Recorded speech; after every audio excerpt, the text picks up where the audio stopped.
Warning! This show contains adult themes and language, including a flamethrower that you totally don't need to worry about. Dysevidentia is an inability to reliably process evidence, and this is a podcast all about it.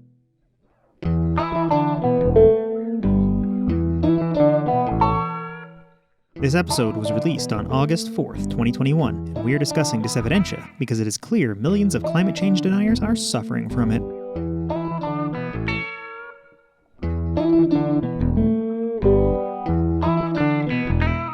I am Mako. And I am Sqeaky. We discuss logic and evidence Because since our last episode, we had an argument with someone about Miami not being 3 feet tall. You can support us by becoming a patron at patreon.com/Dysevidentia. If you spent all your oil money lobbying with congresspeople, like, subscribe, and leave a review to help us out. If you have a paper you have written or a small business you would like to see plugged here, let us know. Today, we are going to discuss part 2 of our conversation with the Rock Doctor, existing impacts of climate change, how a myth against climate change begins, and comet climate change myths. But first, I'm going on a rant. What happened on your end? The Audacity just froze. I blame Windows, because my problem was I typed an R into our document instead of sending the R to Audacity to record. Okay. Since the last episode, I have gotten into 3 discussions about COVID safety. 1 had merit, the other 2 were Dysevidentia sufferers on the internet who had their posts deleted for spreading medical misinformation.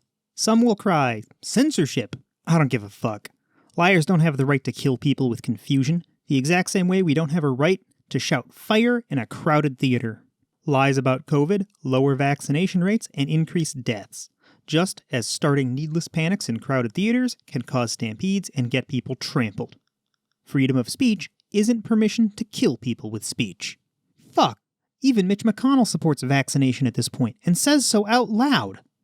I was going to address the points these harmful Dysevidentia sufferers made, but someone addressed them more eloquently than I was going to. They answered the standing call for papers with a simple but well-researched editorialization they wrote. Any paper, be it academic, well-researched editorial, or anything you have that relates to how we understand evidence as a species and as a society is welcome here. Please reach out to us at contact@dysevidentia.com, or r/Dysevidentia on Reddit, or @Dysevidentia on Twitter. These are all available at dysevidentia.com. I will read the entirety of 1 by Jeremiah Stanninger with written permission and all other copyrights reserved by him. That will be every word after this sentence until we get to the next guitar riff, then we get to part 2 of our conversation with the Rock Doctor. 1 by Jeremiah Stanninger. 1 is the amount of people I saw today that were wearing masks at my local Walmart. This number excludes myself and includes all Walmart staff that I saw. The other person was my father. 1. That is the amount of rodent hindquarters that I have left to give. With COVID cases on the rise, especially cases of the Delta variant, the time to pretend nothing is happening is not now. 1. That is the approximate percentage of COVID-19 deaths amongst vaccinated individuals. 99% are unvaccinated. 1 is how many lives we have. 1 is usually the amount of chances we have. People are desperate for a second when it's too late. What's worse is that they easily could have prevented it.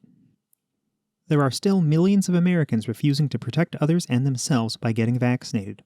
COVID-19 vaccinations are written off by many as being experimental, and even if that were true in the beginning, it wasn't. There have been well over 300 million doses given in the US alone.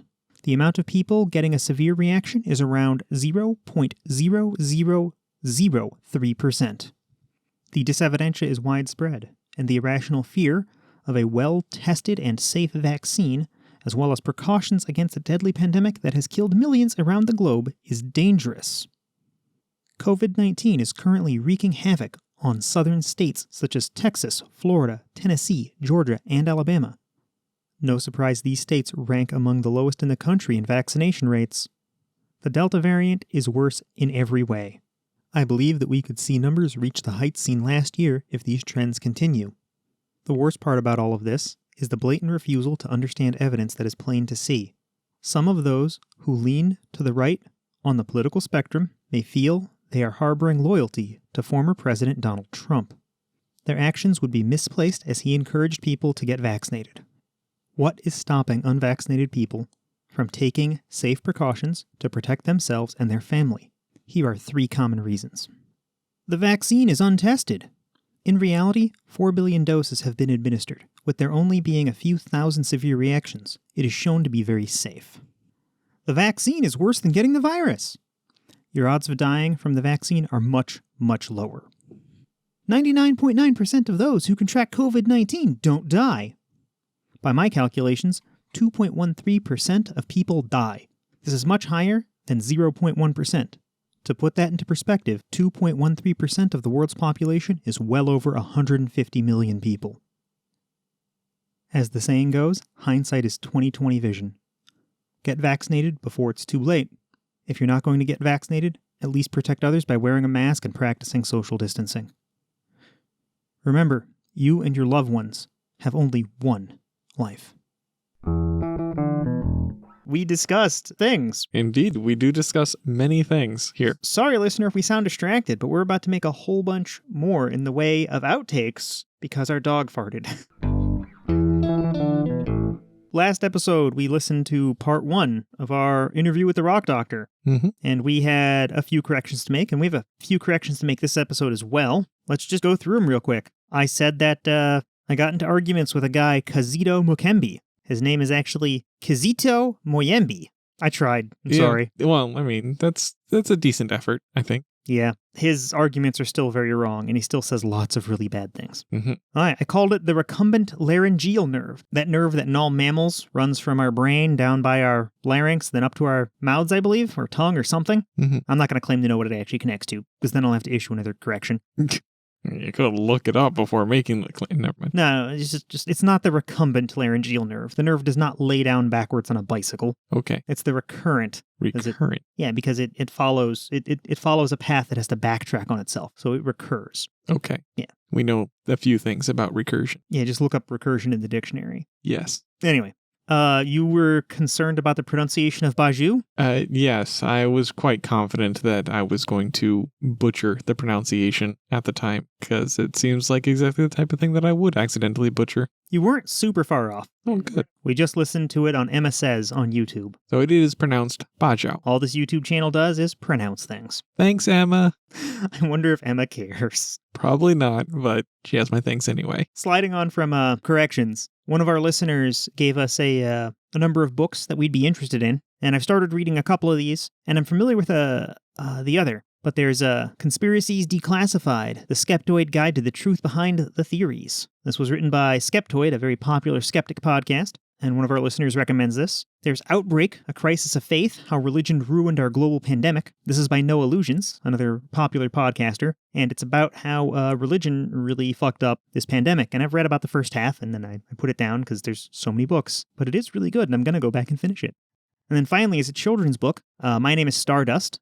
One of the authors is Richard Dawkins, which we mentioned last episode, and there's another author is Douglas Harris. But this book, again, comes with the endorsement of another one of our listeners, so please check them out. Was there any other corrections we wanted to cover now before we dive into the Rock Doctor Part 2? The citrate correction? Oh, we need a correction for my corrections. I claimed that the E. coli evolved to eat metal. I misunderstood one of our sources, and it actually evolved to eat a compound in the solution called citrate. That's something citrate. But this compound allows the microbes to bond to various metals. So they were closely together, and I thought it was eating the metals directly. No, it started eating a chemical that lets it eat metals, and usually calcium. So even then, it wouldn't be your jewelry. It would be your skeleton the E. coli was eating. Oh, so much better. Well, you get to keep the diamond ring. You just don't get the hand. And you get that spooky skeleton out of you. Do you need a computer? Go to abk-customs.com, abk-kustomz.com to speak to an expert to get the computer you need. I know one of the builders over there. He is knowledgeable and eager to please. Give them code EVIDENCE for a 10% discount on your next computer.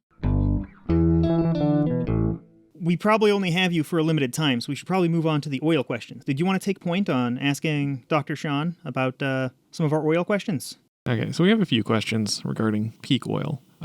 Can oil run out? Could we, in theory, dig it all up? Yes, you could, very much in theory. So the philosophical argument is it's a finite substance, and if you keep taking it out of the ground, by definition, it has to run out. But it may be true, but it's irrelevant because we cannot keep taking it out of the ground. Each successive barrel of oil is harder to get than the previous one. And so the last drops of oil would be so insanely difficult to obtain that the cost to get them out would be infinite. So the economist's point of view is we can never get to the end of the oil because the price only has to rise to the point where something else is better value or cheaper, and we will just switch to that. And that's what's happened with numerous sources of energy over historical time. And an example would be if oil became $1 million a barrel, obviously solar panels would completely displace any demand for oil because no one's ever going to pay those prices. I think the layman, I don't think they're really thinking about like actually exhausting all the oil. They're just imagining a day where oil does not have a place in their day-to-day lives. And yeah, from what you say, that will definitely be the case one day. I think so. I mean, we'll penalise people for emitting carbon, I suspect, in the end. So that will be another burden on anyone who is trying to use a carbon-rich source of energy. When you say... people say we will always need it for plastics, but you can make plastics by stitching together molecules that you've sucked out of the air, in theory. If you just have an infinite supply of energy, you can just move molecules around and make whatever you want. From Nebraska, I happen to know that we can make corn out of plastic. And earlier, when you said we will punish people releasing CO2, do you mean... Hang on, you just said corn out of plastic. Don't you mean the other way round? Plastic out of corn? Yeah, that would make more sense. That would do it. I would hope so. I would hope it would make more sense. When you say we will punish people for releasing CO2, do you mean Europe and the UK will punish people? Because I'm not sure America ever governments will. all around the world. Oh, I think America is the ultimate free enterprise country, and the best way to deal with a problem like carbon, I think, is probably with the free enterprise, which is you apply a tax to it and you influence people's choices. You leave it as a free choice, you just simply apply a skew to that choice. I believe the term we use for that is cap and trade. We create a cap of how much you can do, and then you make shares of pollution that you can buy and sell amongst people. Is that sort of the scheme you're thinking? Yeah, and we do it in the price of carbon. So that we already have a carbon price, and I believe quite a lot of the world is already trading carbon as a permission to pollute commodity. I'm not sure how far it's got, but it seems to be gathering pace around the world. Yeah, California's doing it, but Texas isn't. So go figure. You've got to love the way America can do things state by state. Do we? That's how we got rid of horrible things like slavery. And capital punishment, which I thought would never go, but it's going state by state. I think the campaigners realised that was the only way they were ever going to make progress. Capital punishment is super complex on this topic because, like, California is, again, successfully getting rid of it for lots of states. Like, here in Nebraska, we recently exhausted our supply of capital punishment drugs to the point where Governor Pete Ricketts went out and on his own dime bought, like, a single dose of the capital punishment drugs for like $10,000 or $12,000 from another state because California's shutting the companies down that make it. We just can't get the drugs. I thought that was a brilliant initiative to realise that these things are limited, have a very, very limited production around the world, and just stop people making or selling it. It's genius. Just shame them on Twitter. Like, these people... But what gets me is, it gets me that it's not actually very hard to kill a person, but they have, for some reason, picked a few ways of doing it, and it must be more difficult to bring in another way of doing it. That isn't stopping, I think, Mississippi. So we have this cruel and unusual clause for punishment in our Constitution. So we have to be careful that how we execute people gets past that. And I think it's Mississippi. It might be Missouri. But they're creating a CO2 chamber where they strap you into a chair in a small closet-sized room, and they just fill the room with CO2, and you sort of pass out and go into a sleep and never wake up. That would do it. I also understand America isn't short of opioids, and they are a well-known painless way to end someone's life, but somehow that isn't being proposed either. Let's not encourage them. Let's not suggest good ways they could do it. Every time people bring up opioids, I go to this. But I believe 2 episodes ago, in episode 8 or 9, I was highlighting how rich a billionaire is. And we calculated on the podcast the maximum amount of fentanyl a person could take. And it turns out that if you just put $1 billion in a normal investment account, the interest you make every year is so much money that you cannot exhaust it on fentanyl, a very expensive drug, and survive. If you decrease the amount of money you have, if you beat interest with your fentanyl habit, you either die or get richer. That's a very obscure way of looking at wealth, but I like it. We were trying to find the price of cocaine because one of your billionaires, Richard Branson, said a few years ago that it wouldn't be profitable to go into orbit if there were bags of pure cocaine in space. So even though cocaine's very expensive. Yeah, at the time it was $20,000 a kilo. Yeah. So the idea is you'd go up there and harvest the cocaine bags. Yeah, and but it's still too expensive. Yep, and this was with regards to asteroid mining, because we've been talking about the economics. It's just easier to go find it somewhere on the ground, even if you have to dig a whole lot, than it is to go get a rock in space right now. But that's changing. Yeah, I think that's probably a worthwhile podcast topic in itself, because many of the proposed asteroid mining schemes would go from dragging back the asteroid made of something valuable, 1 billion tons of titanium-rich ore, and you finally get it back to the Earth, and you come up with the cunning way of dropping it in the middle of a desert somewhere without killing half the planet. All of which is incredibly difficult, finding a way of getting it to the ground without killing lots of people or risking their lives. And having got it to the ground, you immediately kill the market because you've just swamped it with vastly more than anyone needs. So the price plummets and now you're poor again. It's only the business of governments, I think. There's no private enterprise way of making money out of these things. I think Russia would have something to say if you went and found a big titanium rock. They'd probably try to step in, because Russia's... Well, they wouldn't be very keen about losing their own markets. Yeah. But as I say, to do it on the scale that might make money, you're going to kill the market as soon as it's brought to the Earth's surface. So this might be... I think the best thing for asteroid mining is manufacturing in space. If you can put together a smelting plant in orbit, then you might be able to do something useful for making spaceships to leave Earth orbit. But bringing it down to the Earth is just too difficult. That sounds feasible. Having said that, Musk will probably think up a way. I think there are good ways to drop tethers down and build space elevators, but that's probably a topic for another episode. Lacking only the material that's strong enough. But we're getting there. We are getting there. All right, so next question. What is the shortest amount of time that oil can form given the right conditions, both naturally and artificially? So that one I had to look up because it's not a standard question that I'd have ever heard from colleagues. But it turns out people have done experiments and found that if you heat a suitable source rock up, it starts giving off small amounts of oil very rapidly, matter of weeks, months, years. But and we've seen that on you take a very rich source rock naturally outcropping in southern England, the Kimmeridge clay, and if you heat it up in a test tube, it will again give off what looks very much like crude oil. But it's almost the wrong question, because rocks in the natural environment don't just get heated up instantly to several hundred degrees. What happens is they're deposited at the surface of the seabed or on the land surface, usually the seabed. And then more rocks are deposited on top of them at a rate of a few millimeters a century. And what we need is kilometers of burial to get the temperatures you need to cook these rocks. And it is a kind of cooking. It's like a chemistry set. You put them under enough pressure and raise their temperature up just by the net.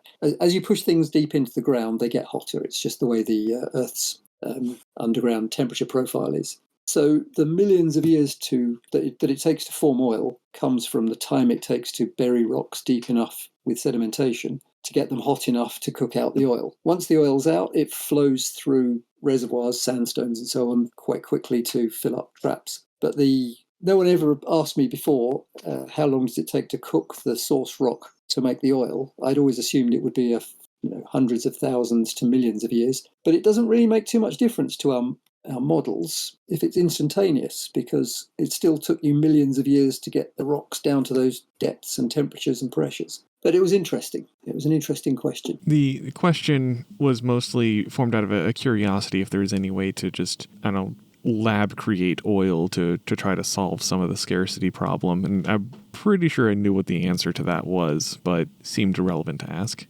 Yes, if you're looking at it as a surface process to create oil from nothing, I mean, straight away you're asking, where's your source of heat coming from to cook this stuff up? Because if you're having to burn lots of energy in order to generate this synthetic oil, you've not really ended up better off than you started. You've burned lots of energy to get some energy. We are doing a similar thing with fracking. Fracking is effectively going to a shallow buried source rock that is internally expelling oil, but not into a reservoir that allows it to concentrate and get trapped. And we're just saying, okay, we will shortcut the process. We will hydraulically fracture the rock to create lots of internal pathways, and then we will suck out the oil direct from the source rock. But you are using an already mature source rock. And then another one that they're doing is in Canada, the tar sands. So these are oils that got trapped and biodegraded in shallow reservoirs. So now they're horrible long chain molecules all stuck around sand grains. And they are literally digging it out with big backhoes and dumping it into big cookers and getting it hot enough so that they can separate with centrifuges the sand and the oil. And it's very dirty in the sense of it destroys the landscape because you're just mining the material and then dumping the dirty sand back onto that strip mined surface. It's dirty in the sense that it wastes lots of energy in getting out a certain amount. So they talk about barrels per barrel. None of these strike me as a viable solution in the long term. They're making it work for certain circumstances. Another company that I have worked for is Sasol, and they were making synthetic oil from coal and oxygen and hydrogen from water and the atmosphere. And that is basically a big chemistry set, stitching molecules back together to make a synthetic oil. Again, it works for certain circumstances, but not really a global rival to naturally occurring crude oil. It sounds like all of those are really energy intensive, and they're following that economic model you mentioned earlier, where it gets more expensive and other energy sources might be cheaper, and just cut this problem out at the knees. Yeah, you look at the price of oil, and as it rises up over $60, things like fracking become viable. But again, at 60, you're barely making $1 per barrel. Once you get to 100, you're making $40 a barrel if your cost is $60 a barrel. But then you compare that with the price of pulling oil out of Saudi Arabia's biggest oil field, Gawa, before it needed lots of heavy remedial work. And that was, a fraction of a cent per barrel back in the day. So we're watching the price of oil rise up and up and up. And inevitably, other things start to be able to produce the same number of kilowatt hours for a lower price. So solar, the manufacturing became cheaper and cheaper and cheaper. And at some point, it crossed over the rising price of oil. So now we're looking at wind and solar are both perfectly viable alternatives as a commercial scale energy production. Nuclear, if we came up with different models than the old-fashioned nuclear power stations that we currently have, they can also be made cheaper for the same degree of safety. But there's, after a few accidents that are horribly polluting, nobody's very interested in that anymore. Fission would be the game changer. So that's why, even though we've been let down over many decades, and fission is still quite far away, I'd hesitate to say. Do you mean fusion? The same distance far away. Yes, I mean fusion, sorry. Yeah, fusion's the one that's always 25 years in the future and has been for the past 50 years. Yeah, that was the classic schoolboy era. Fusion. No, I follow. Fission is the one that we've had running, but only with very primitive models. We push lumps together, critical mass, lots of heat, boil water, turbine. Yeah, what's holding us up? But if we ever crack fusion... What's holding us up on this side of the pond, because we've got several generations of reactor designs, and most of the ones we're running are like 2nd and 3rd gen, but we've got 5th and 6th generation designs that are way better, but it's rules and regulations. Like, everybody doesn't want this in their backyard, and we even here just shut down a nuclear power plant. It was the Fort Calhoun nuclear power plant, and that was just north of Omaha. But one year we had terrible floods, and they surrounded it in sandbags, and we're like, you know what? If that had flooded, that would have been a disaster. Shut that down. We're using coal. Correction. I got the details about generations of nuclear power plants incorrect. 3rd generation reactors are quite new. I don't think that really impacted the discussion. The rest of the fact-checking didn't reveal any issues. See the show notes for details.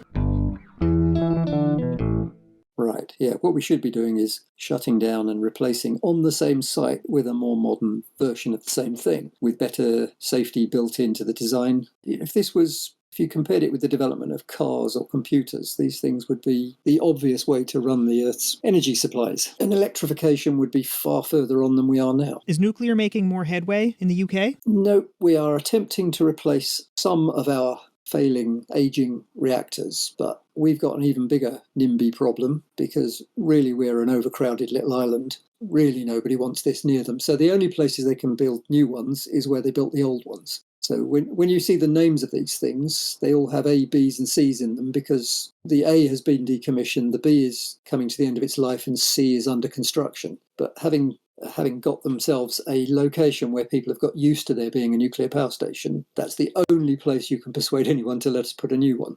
Yeah. But all the companies that signed up to build them keep going bankrupt. So the Japanese agreed to build one and then they backed out. And I think the French were going to build us one and then they backed out because, as you say, the costs keep rising, the safety concerns keep forcing design changes. It's very difficult. But they are, climate-wise, a very clean source of energy. So, yeah, they're always going to be an attractive baseload provider.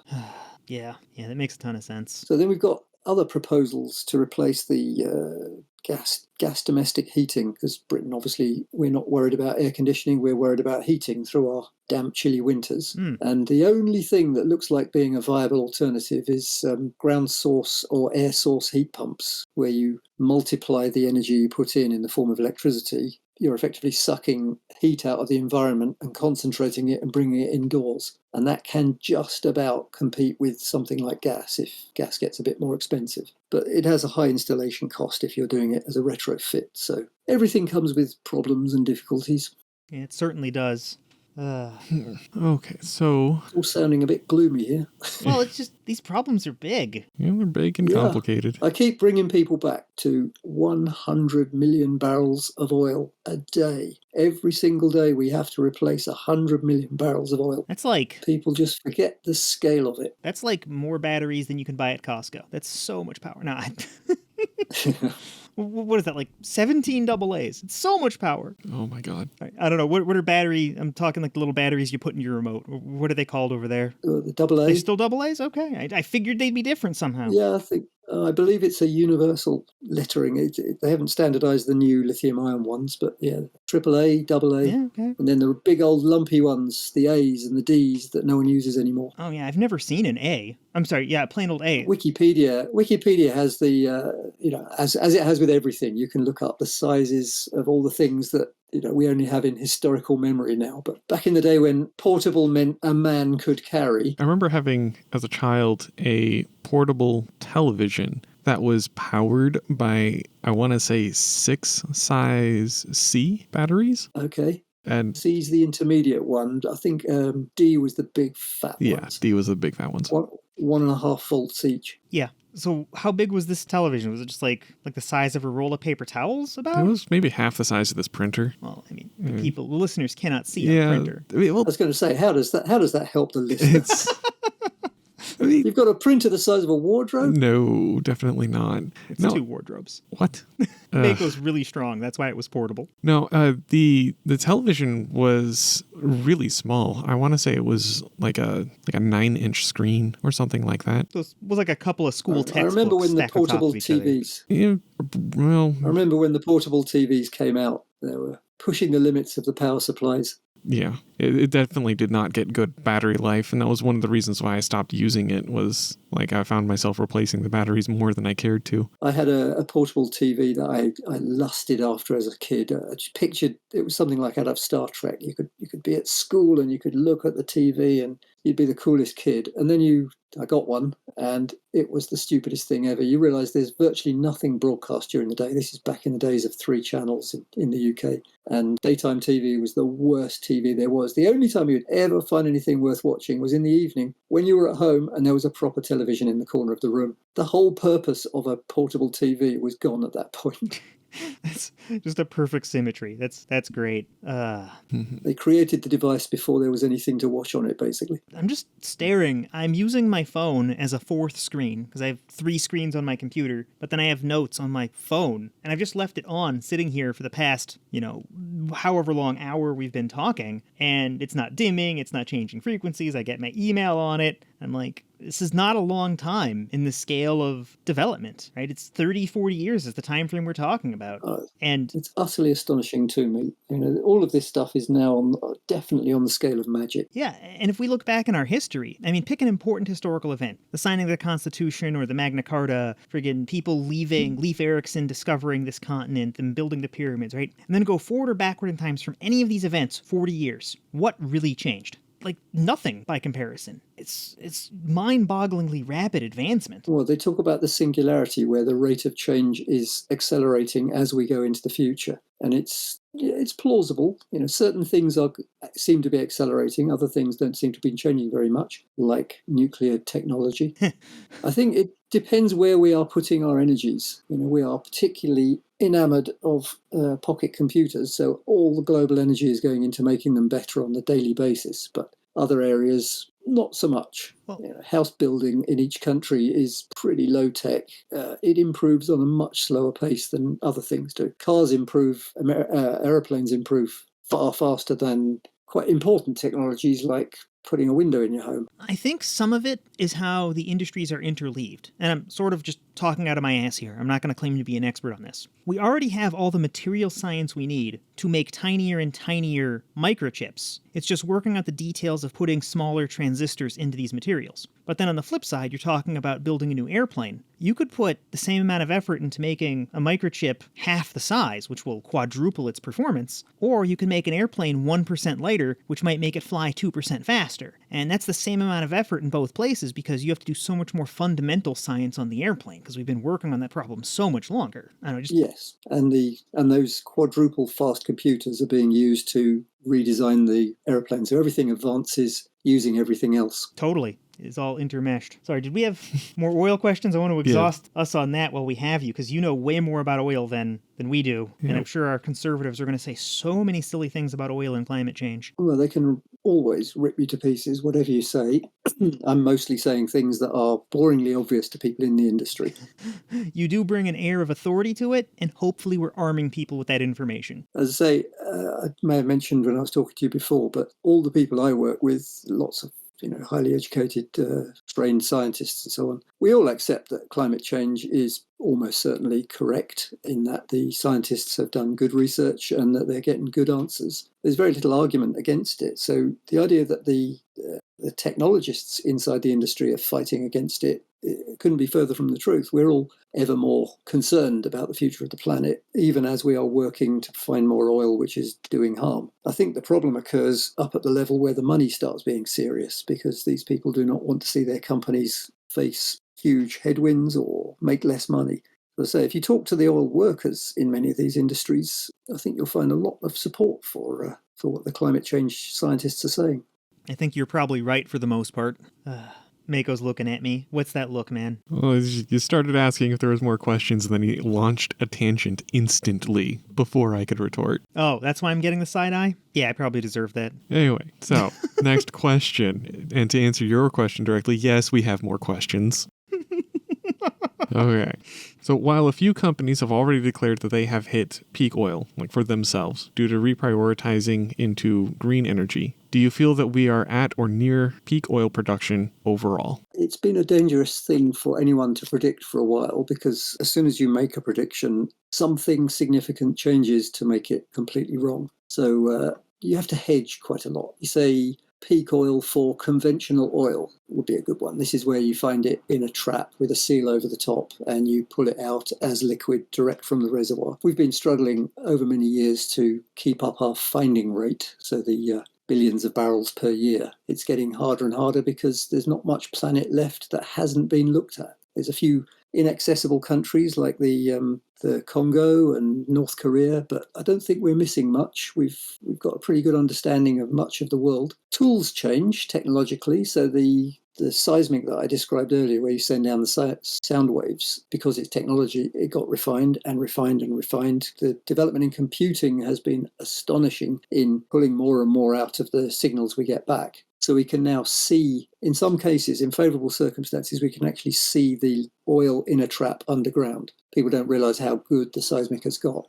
Our ability to drill in deep water, a lot of people don't realise it's quite difficult to drill in deep water. You have to lower a big tube down to the seabed, and just controlling that gigantic weight of metal is difficult in itself, so you need ever bigger floating structures on the sea surface. But we've got better and better at deep drilling, at imaging the subsurface. They've slowed the rate of decline of finding oil in conventional traps, but at the same time the world has been demanding more millions of barrels a day every day. So I think it was in 1969 we had 40 million barrels a day, and we're now on 100 plus million barrels of oil a day. So each one of those has to be replaced. Nowadays we have to find 36.5 billion barrels of oil a year to stand still, and we're not finding many of these big billion barrel fields anymore. They've all been found. Every now and then one comes along. So we've got the discoveries off South America at the moment, Orinoco Delta, I think it is. And these are global news because they're finding big volumes of oil, but the gaps between such discoveries is getting further apart. We find less and less oil and more gas. We didn't used to want the gas, but now we look at gas as a substitute. But then occasionally you make a real breakthrough that opens up new forms of oil. So fracking was a real breakthrough. This idea that you could suck oil out of a rock that would not normally flow if you drilled a hole into it. Was that pun intentional? The Americans, fracking. As a breakthrough. It's short. It's short for fracturing. Sorry. No. Everybody loves it to frack off. I didn't mean to take you off your stride. The industry's been fracking rocks for many, many decades. It was a standard technique for enhancing production from a normal reservoir. The breakthrough was taking a rock that would not be a reservoir at all and applying the biggest frack that anyone's ever done and turning it into a sort of reservoir. The problem with fracking is that, unlike a conventional reservoir, you can't produce it for 10 or 20 years. It flows for about 18 months in many cases, and then you just have to drill another one. So it's much closer to mining oil than it is finding a huge natural deposit and then just pumping it out of the ground. You constantly have to be drilling new holes and fracking new holes and moving to new locations. So you end up with every part of the surface has been drilled and fracked, and there's little access roads everywhere, and it really makes a mess of the landscape. So you can imagine that people don't like to see that, but they also like to have cheap gas to put in their cars. Are you familiar with some of the problems we've had over here in the States with fracking near residential communities? Yeah, I mean, I know that there was what was the name of the film? There was a scandalous film where people opened up their taps and gas came out with the water and they were able to light it. Yeah, there was a company that was breaking all the rules and they were putting flammable things into the groundwater, and this one town didn't have a good water supply. Yeah, and that's happened a couple times. Yeah, I know that there's a lot of misleading information out there. So I think many of the cases where people were lighting the tap water was because they were in an area that was suitable for fracking, and the water well that had been drilled for their farm basically went through this area of very, very rich source rock, and there was gas naturally coming out with their water, and it was nothing to do with fracking. It was just they drilled a fairly poor quality water well. It needed to be redone properly. But yes, I understand there have been problems with fracking. One of the biggest problems I understand is that the cost of drilling the wells, they're trying to drive it down to make these things commercial. And so they do a poorer and poorer job of what they call completing, which is where you put a metal liner down the inside and then you run concrete cement down the outside of that to ideally to seal off the rock units behind a barrier. But if you do a bad job, there can be a leak path, and so you get methane coming up the outside. And so when they fly these detector planes over the top of a fracking field, they can see all sorts of methane hotspots. And methane is a terrible greenhouse gas, worse than CO2. The only thing it has in its favour is that it breaks down quite quickly, but it does a very strong greenhouse effect while it's up there. So we really have to stop methane being emitted. Now, in that case, can we burn the methane that's coming off to convert it to CO2 to reduce that impact? Yes, we can. And, the lowest grade remediation is to light on fire surplus methane and just flare it off. Better than that is to make it do some useful work. Oh, absolutely. Just run it through some kind of internal combustion system. But yeah, releasing it is the worst case, what they call venting. If you just vent off the surplus methane, you're doing the most harm that you can possibly do with methane. Because it'll burn down eventually anyway, but in those 18 months before it does, it's capturing all kinds of heat. The 18 months, I'm not sure how long methane lives in the atmosphere for, but it breaks down faster than CO2, which is very stable. Oh, I thought I heard you say that. Maybe I might have just made that number up. Forgive me. No, 18 months is the length of time a fracked well will keep producing, roughly. Okay, It's sort of asymptotic. They after 18 months, it's gone down to some, so maybe 25% of its original production. And then over the next 18 months, it will go down to the 25% of that. So they have what they call the long tail, but it stops being commercial quite quickly. I went ahead and looked up the half-life of methane. It depends on temperature, time, amount of light exposure. It's between 5 and 11 years, still much faster than CO2. I do have an apparent disagreement with the Rock Doctor on the flaming taps, which makes me hesitant because he's an expert and I'm a layman, but we will save that for the next segment where Mako and I discuss this conversation. We have sources for all of this in the show notes. Thank you for clarifying that part. I'll have to go double check my assumptions about those taps then, see if my earlier research... I think there was an iconic image of someone lighting their tap water on fire, and that was found to be not due to fracking. But everybody remembers that image because it was such a strong image. Yeah. I think the film was called Gasland. Okay, we'll take a look at that, and we'll make sure that we cite that, and check it. If you Googled Gasland debunked, you might find the truth behind it. As I say, the truth is slow and the lies are very fast. Indeed. I forget the exact quote. And I need to always keep in mind that I'm susceptible to things that are incorrect as well. Oh yeah, I'm always telling people things that I thought were true that because they're so neat, and then you later discover they're not true at all, and it's like, oh damn it, that was such a good example. But you have to keep on top of it. The creationists keep us honest. They won't let us get away with anything. That is terrible. That is such a wasteful way to keep us honest. There are so many better... Oh, yeah. They're crying. I mean, it has been said that the evolution skeptics have made the science of evolution very much more rigorous, but you do feel maybe it wasn't the best use of science time to prove that their reasonable assumptions were actual truths, because they all turned out to be true. But yeah, you've got to face up to the challenges. Got to bring everybody along. Sometimes it feels like it would be easier if we didn't have to, but yeah, we probably should try. Yeah, well, I hate the idea that a smart kid might not hear the true version, because the true version is always far more interesting and far more worth listening to. And if there's not someone like you out there giving this source of good information, maybe that kid misses out.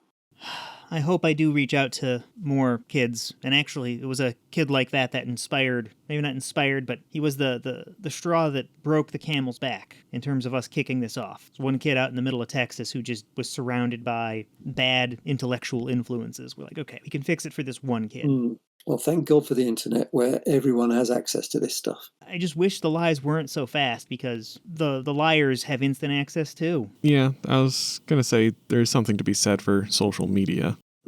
I do wonder, we tend to fix problems through time, no matter how difficult, if they are worth fixing. And I really wonder how we are going to go about fixing the problem of untrustworthy information on the web.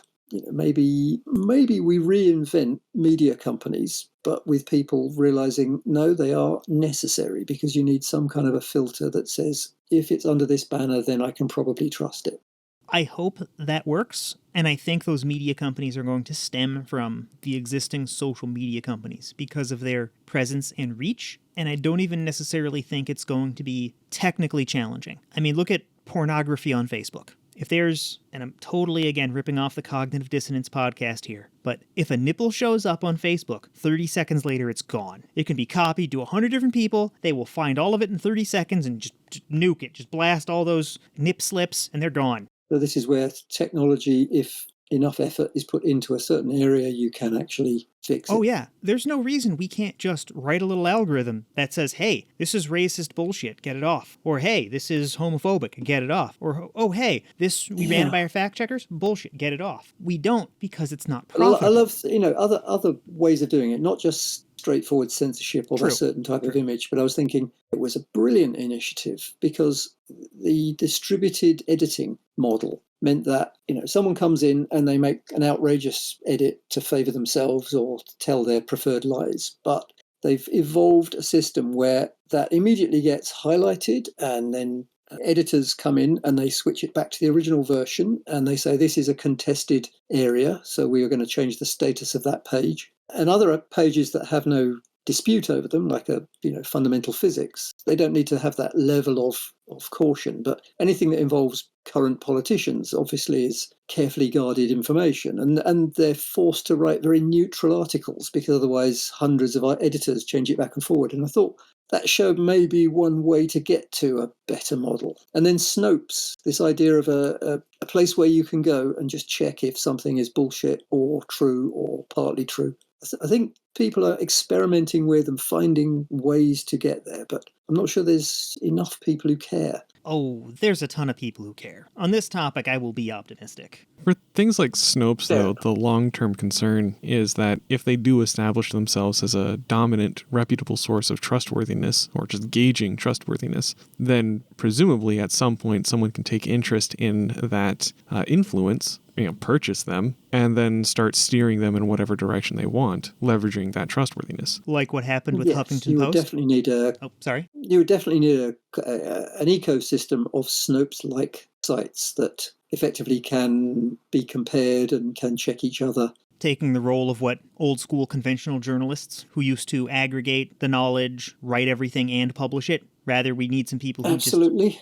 We need to decompose that into different parts. Well, we used to have government control in that they required balance, and there's still quite a lot of that in this country, but it was done away with in the States, and that, I would say, has not proven to be a very successful model. The fairness doctrine is really interesting. I think the part that hurt us around that the most wasn't getting rid of the both sides part of it, because the both sides part of it I think was kind of bullshit. People who had bullshit would just stand in opposition, and it was used to put creationism up against evolution so many times. But part of those rules was also rules around what was news, right? Like Fox News came about after we got rid of this stuff, and they get to call themselves news because there's no rules around what calls itself news. It used to be that you had to take a... That's all opinion now. Yeah.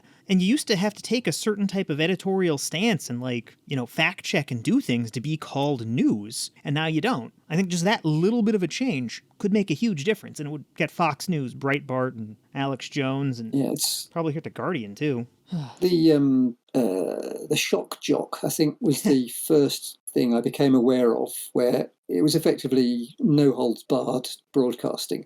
And I had a friend who was driving around some of the states that had these shock jocks, and he said he had to stop his car and listen to these things. He simply couldn't believe that it was legal to put this stuff out over the airwaves, but there was a market for it and there was no law against it, and so they broadcast. And I was glad that model didn't get it across the Atlantic. But on the top, you just think when someone's put...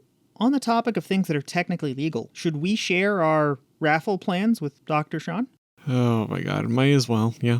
Wait, so we're trying to grow the podcast, and we want to give away something cool, right? And what's more American than firearms, right? Oh, yeah, of course. We can't actually give away a gun, but it turns out flamethrowers are legal in every state. All 50 of them, they're legal. So we figure we'll not give away a flamethrower the first time, but we're considering it, right? Once we hit certain earnings milestones, we're open to the idea of purchasing a flamethrower and then raffling it off. Which I think is great because you could always... it's not a firearm. A flamethrower isn't a firearm. It's amazing. Even though it's one of the only ones that has actual fire.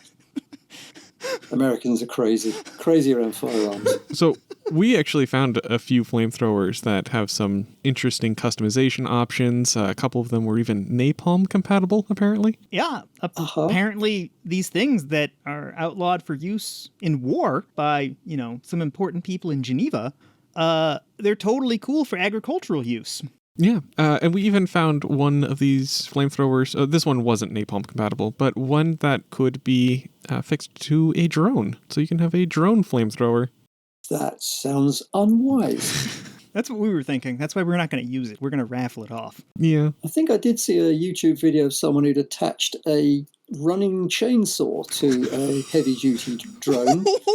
And he demonstrated it by flying it to the top of a fir tree and cutting the top off the tree. Oh, he's doing useful things. And I'm thinking... that helps a lot. Well, I think he wanted to show how deadly it was. But yeah, I just think only in America. I think we just found the next horror movie idea. And then, of course, the whole thing about drones is you need a swarm of them. A swarm So of chainsaw 100 drones? chainsaw-wielding drones chasing you across the plains of Nebraska. Mako's laughing. This is the upgrade to the... Mako's laughing so hard you knocked his headphones off. Yeah, my headphones fell off. This is the upgrade of the Hitchcock film. But yeah, once you put your mind to it, there's all sorts of ways of creating mayhem. Isn't technology grand? And it's technically not illegal. I'm going to have to go, I'm afraid, chaps. I was just about to discuss how we politely segue out of this, because we've asked every science question that we had. There's a couple government questions we left out, but this was very engaging. One last thing. Do you want to leave any contact info if people want to ask you questions, or do you want to plug a book or a paper you've written? No plugs. Haven't got anything to... not sure about direct. Yeah, go for direct. I can always ignore the emails. So the email I just gave you is the only one I really use. As I say, because I'm not selling anything, perfectly happy to answer questions. Oh, okay. If anybody wants to reach the podcast, you can reach us at contact@Dysevidentia.com. If anybody has geology or petro industry questions, oil industry questions for Dr. Sean Hodges, you can reach him at seanhodges@hotmail.com. And you probably have to spell out the Sean because I spell it the Irish way. SEANHODGES @hotmail.com. Sorry, my brother is named Sean, spelled just like yours, so... Yeah, most of the Seans I know are that spelling. Yeah, but... Oh, there's lots of varieties. Yeah. Well, thank you very much. My relatives seem to come up with a new one every time they send me a birthday card. Oh, no. You got the ones that are really weird, SHON. You're like, well, thanks for trying. Thank you very much for coming on the podcast. This is going to be fantastic. Okay, thank you for having me. This is going to take so much editing. Mm-hmm. You said you wanted no more than 2 minutes, but here we are. Well, fuck me. Finish it.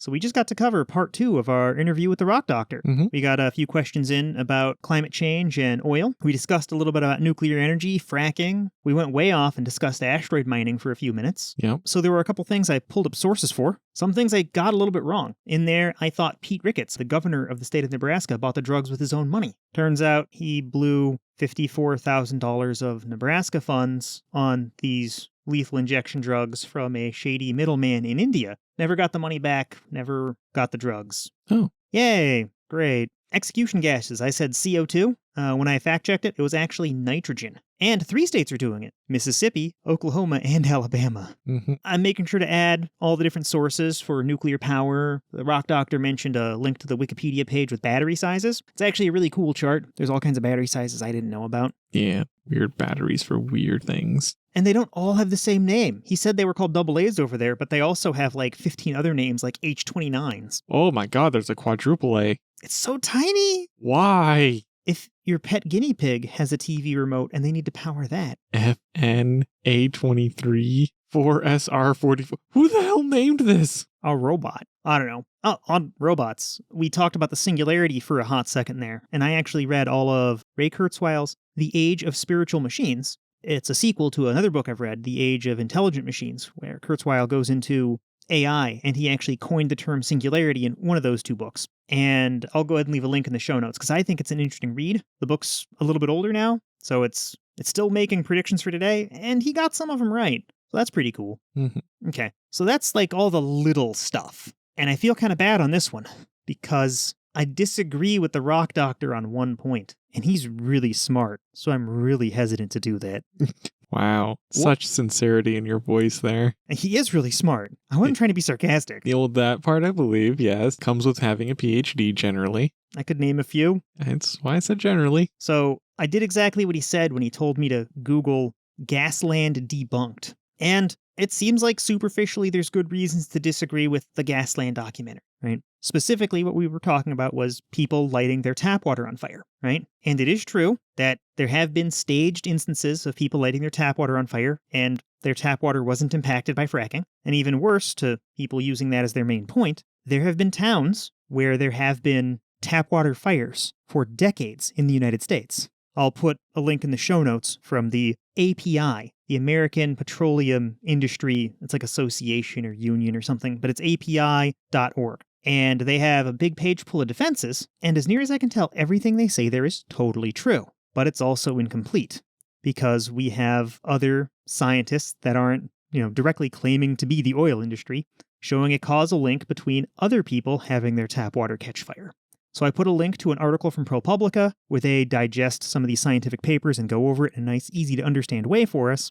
And I'll try to give you the shorter version of this. There's, first, people who don't have flaming tap water sometimes have fracking happen near them. Then they have flaming tap water. That doesn't demonstrate causality, but it's an interesting correlation. It raises questions. Yeah, and it's happened many times. It's many dozens or many hundreds of times. Okay, so many. This isn't like they're invoking magic. This isn't them claiming UFOs and there's only hoaxes. We know the tap water catches fire after the fracking.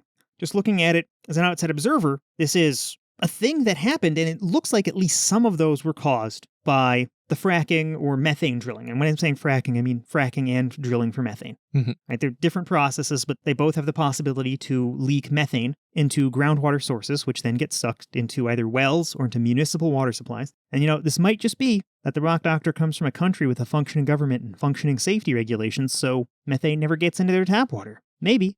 Well, that's just correlation still. And correlation doesn't guarantee causation. It kind of implies it, but it doesn't guarantee it, okay? Well, some scientists went in and tried to search for markers, because the methane isn't pure. There's other chemicals in it, right? And they can trace down whether it's biogenic or thermogenic methane. Kind of big words, really simple definitions. Biogenic means biogenic methane comes from decaying organic matter. Really simple. This you'd expect to see in tap water because tap water comes from lakes, ponds, aquifers, places where there might be germs and other things decaying. It happens. Thermogenic means it was made through heat, generally from a geological process. So like we discussed, when things get pushed down under the ground and they're compressed by many layers of rocks, you get thermogenic methane. There were wells that people were getting their water from. There were wells that had a problem with methane, as in the tap water would burn, but it was all biogenic methane. And then fracking or methane mining would come in, and then the wells were still flaming, but produced thermogenic, meaning that methane came directly from the fossil fuel extracting process and into the groundwater. And then one other thing, this just isn't well covered anywhere. Nobody, even in the oil industry, is denying that other chemicals besides methane can get in the tap water. All of the arguments against this are all of the fracking and natural gas extraction companies saying, we didn't light your tap water on fire. They're saying we didn't light your tap water on fire. They're not saying we didn't pollute your tap water. They're kind of owning up to polluting tap water. It's just there's no federal maximum for how much methane you can have in your tap water, so your tap water can catch fire, and that's legal. Yep. Okay, on to something else somewhat light. I put a source in the show notes for where you can buy grenades. Oh, fun. The Rock Doctor had questions about that. I don't think it's actually legal in Oklahoma, but maybe you can. Check out oldsargesdropzone.com. Was there anything else from our conversation with the Rock Doctor you wanted to address? Nothing that's coming to mind. You can support us by coming all over your keyboard at onlyfans.com/Dysevidentia. Are we going to be like a weirder Belle Delphine? Instead of selling bathwater, we're selling cummy keyboards? So, we just got done contradicting the smartest guy on our podcast ever and telling our listeners where to buy live grenades. Fun stuff. We're showing growth of our podcast with this. On the topic of growth, we're still going to do that raffle, aren't we? Yes. Yeah, I think we'll just limit it to some really nice flash drives. For now. Yeah, so next episode we'll have details on that. But for now, I guess we're going to discuss climate change? Yes. It's a big, big topic, and we can't possibly cover it all, but we're picking a few things to focus on. Can we do a better job covering it than the Arctic ice is doing a better job covering northern Canada? Well, maybe. That's a lot of coverage. I don't think we have to support as many polar bears. No, we definitely don't. That would be horrifying. You grabbed some sources on the existing and ongoing effects of climate change. Just a good way to positively assert that, yeah, this is real. People keep talking about climate change as if it's going to happen in 20, 30 years, when really, even 20, 30 years ago, it was happening. And we're now getting into the part of climate change where the effects are accelerating still. And so we're seeing significant changes within smaller timescales. So it's getting easier and easier to point at things being like, hey, that's not normal. So what are some things you want to point at?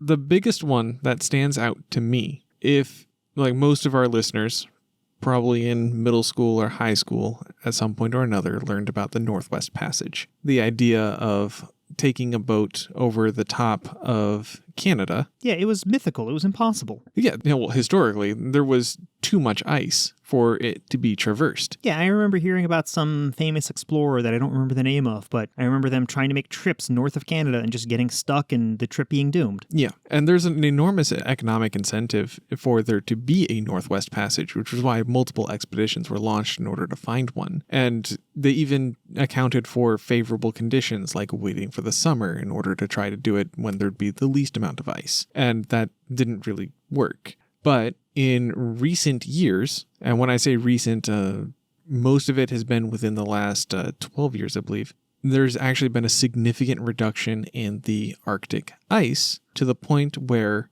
a Northwest Passage has actually opened up. Didn't we first see it by satellite, and then we just started sending boats up there, and it's easy now? There were some satellite images gathered by ESA, the European Space Agency, that showed there was a significant decline of the ice back in 2007, and they predicted that it would be sufficiently open, but a hands-on investigation of the region actually showed that there's still sufficient amount of ice to make navigation very difficult for any ship that's not explicitly constructed for the task. Okay, so that was back in 2007. 2007, yes. What does it look like now? Well, right now it's pretty clear, like to the point where a lot of both corporate and private interests are exploring the possibility of utilizing it more and more. So specifically back in September 2013, the Nordic Orion, which was a sea freighter, it navigated the Northwest Passage. It was the first of its class to do this. The Crystal Serenity, a luxury liner, carried 1,700 people across the Northwest Passage from Vancouver to New York, and they set a new record doing this. Their voyage took 28 days in order to get from Vancouver to New York. They circumvented Canada by going north of Alaska. So step one to get to New York in 28 days is go west? Yes. Okay. That's the funny peculiarity of geography in the extreme north. To clarify, this luxury liner was just paying people for a cruise. Yeah, it's a normal cruise liner. Yeah. It was just paid. So people were cruising. This was a pleasure trip. Yes. Was there anything to see up there, or was it just ice?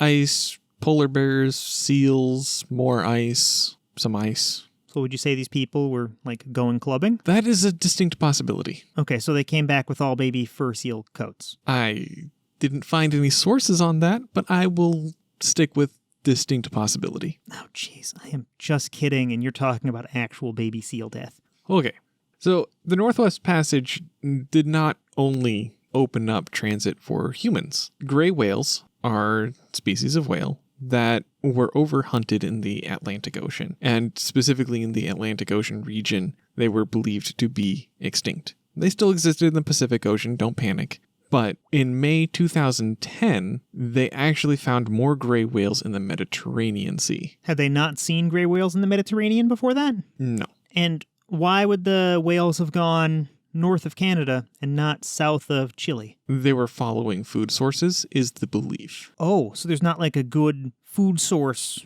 that goes south from South America. That is my understanding. They don't actually know exactly why the gray whales were spotted in the Mediterranean Sea and like not somewhere else in the Atlantic, or exactly how they got there, but that is the prevailing hypothesis, is that they followed food sources. That is awful suspicious that this only happened after the Northwest Passage opened. Indeed. I think the whales were emitting the greenhouse gases the whole time. Stupid farting whales. So that doesn't prove it all by itself, but that is really, these are all really interesting things that were impossible when we were children. Yes. Yeah, there's a lot of interesting things going on with the Northwest Passage, and there's a lot of companies that are eyeing it for future commercial use. The Canadian government has a few things to say about the Northwest Passage, like it considers the Northwest Passage to be in completely internal waters to the Canadian government itself. And most other countries are like, yeah, no, this is international waters. So that's kind of something that needs to be settled before business really booms there. That is interesting because the ice shelves are treated like ground because you can walk on it, park military things on it. But now all that's kind of melted away. Yeah. Like, what happens to Florida? International waters extend so many miles from the beaches, right? I know it's not exactly that, But if Florida sinks under the ocean, are we going to claim the whole length of Florida as our territory out into the body of water that connects the Atlantic to the Caribbean? Raises some interesting questions. It's the same type of thing, right? What if Hawaii sinks? What if Hawaii just sinks into the ocean? Do we still own that patch of water? And did they still own the, I presume, many thousands of miles of ice that would comprise the Northwest Passage? No. Okay. So that's a thing. So climate change is going to lead to some court cases. Okay. Yes. Yeah. Yep. So one company is already planning to do a bunch of things with the Northwest Passage. I don't know how exactly they're sorting out the legalities of it. Presumably they largely have these things sorted out already. They've talked to the Canadian government and gotten permission, is my guess. But Silver Sea Cruises has recently, and when I say recently, I mean like yesterday as of this recording, announced their deployment schedule for 2023 and 2024. And in this deployment schedule, they have 12 voyages crossing the Northwest Passage, and they expect each voyage to take 24 days. This is another luxury passenger liner. So they're shaving another 4 days off the time, so it's getting easier to travel. Yes. And they feel comfortable taking rich people who can afford lawyers through here. Yes. Okay. So 12 times in 2 years. So it's once every 2 months. Okay. Wow. Okay. That's impressive. Yeah. So then we also have a source that I picked up from BBC about the Northwest Passage, and they bring up some interesting points, but in particular, they have an interactive map. If you want to take a look at that, where you can slide it to either side to show you exactly how much Arctic ice coverage there is between, 1990 and 2012. And it's an extreme change between the amount of ice coverage. Yeah. So just real quick, your other source was use Wikipedia to get the context, but you also used cruiseindustrynews.com? For the Silver Sea Cruises. Okay. And this BBC map. Yep. Is showing median ice edge. Okay, so there's where the ice was, where the ice is, and some statistical information about the ice. But it used to completely fill up all those islands north of Canada. Yeah. And now it pretty much doesn't. Yeah, you can see how the Northwest Passage was completely closed off before in 1990, but it very much is not now. And what's interesting is there's some places further south where more ice has been added, but it's really tiny compared to the places where the ice has been removed. Yeah. Yeah. So that same article goes into a few other things, like they talk about the reflectivity and albedo of ice and snow, and they talk about the increasing viability of the Northwest Passage for commercial purposes. But aside from the legal issues, there's also the concerns about environmental impacts and the fact that the whole Northwest Passage is largely undeveloped. And if any kind of accident were to occur, if a rescue needed to happen, the logistics of getting things out there, getting them safely and extracting them safely they're all questions that need to be answered. And at the moment, they are not meaningfully answered. This article also talks about how because all the ice is melting, and that's clearly turning into water. That's what happens when ice melts. And it's not saltwater ice. It's largely fresh water that's being dumped into the ocean. And they touch on the North Atlantic Current and how if it's less salty, then the strength of the current is diminished. And that may have some larger environmental impacts as a result of a weaker North Atlantic Current. And this is something that I've heard about before. I could go into a lot more detail, but we don't really have the time to go into that kind of detail. Maybe if we dedicate an episode to it, or half an episode, probably seems more appropriate.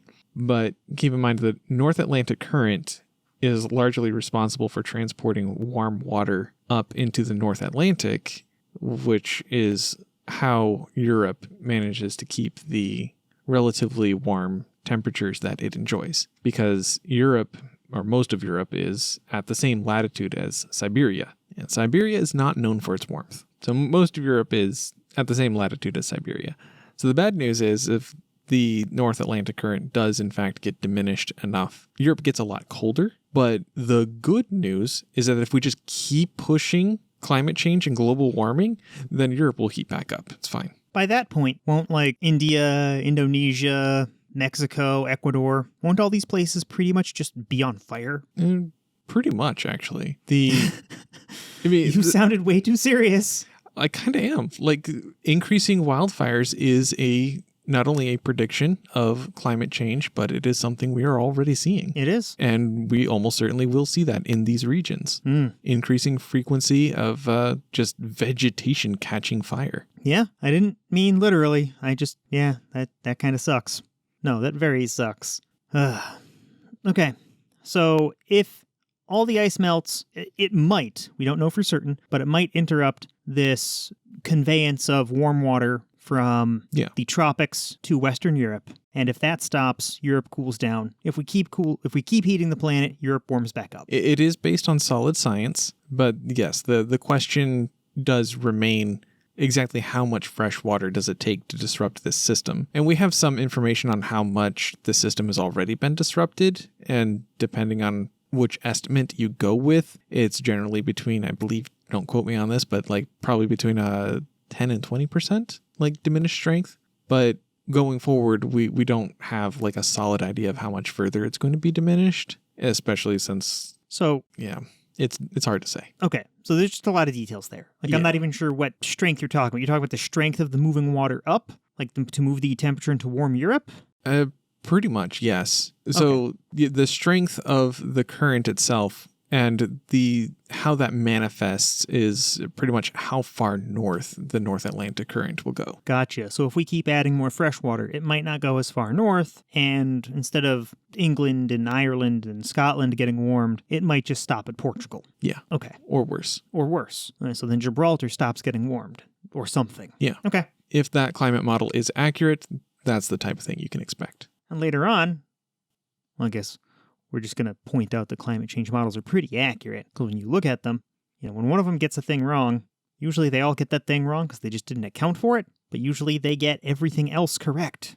Like the one that tricked us up was the amount of heat oceans could absorb. We just didn't factor in ocean acidity. But yeah, way more details for later. Hey, we'll touch on that. You had another point of modern evidence of climate change, didn't you? A few more, yeah. Okay, so we've got the Northwest Passage opening and the kind of problems that could cause. Mm-hmm. Okay. So also, globally, there is, in addition, okay, so this kind of is like touching on a similar topic to the Northwest Passage, but just the general notion of receding ice and snow. And there's a lot of information about glaciers specifically and how they've been shrinking worldwide. There's been a lot of like shrinking, growing that happened quite a bit until about 1980-ish. And then there was a significant change from 1980 forward in just glaciers where they pretty much just dominantly shrunk. And they continue to shrink. So we have a Wikipedia article that is a high-level overview of glaciers that have been shrinking since 1850. So we got some good information going back even further than the more aggressive glacier shrinking that I mentioned. We have an AP News link that gets a little bit more specific about glacier shrinkage happening in North America. And this is something that we already knew about even long before this AP News article came out. The reason that this article came out and was news is because they did account for it in the climate model, like what you were saying, but what they got wrong was the rate at which it was happening. And when that happens, usually we find out it's happening actually faster than we expected. Yeah, in this case, your notes say it happened 18% faster than the scientists predicted. In 2013. No, so for the 1 year. So the other years they either got it right or it was even faster. They calculated it in 2013. Oh. And that's how recent of data was still incorrect. And it was incorrect in the most horrifying way possible. Okay. Yeah. Melting. Okay.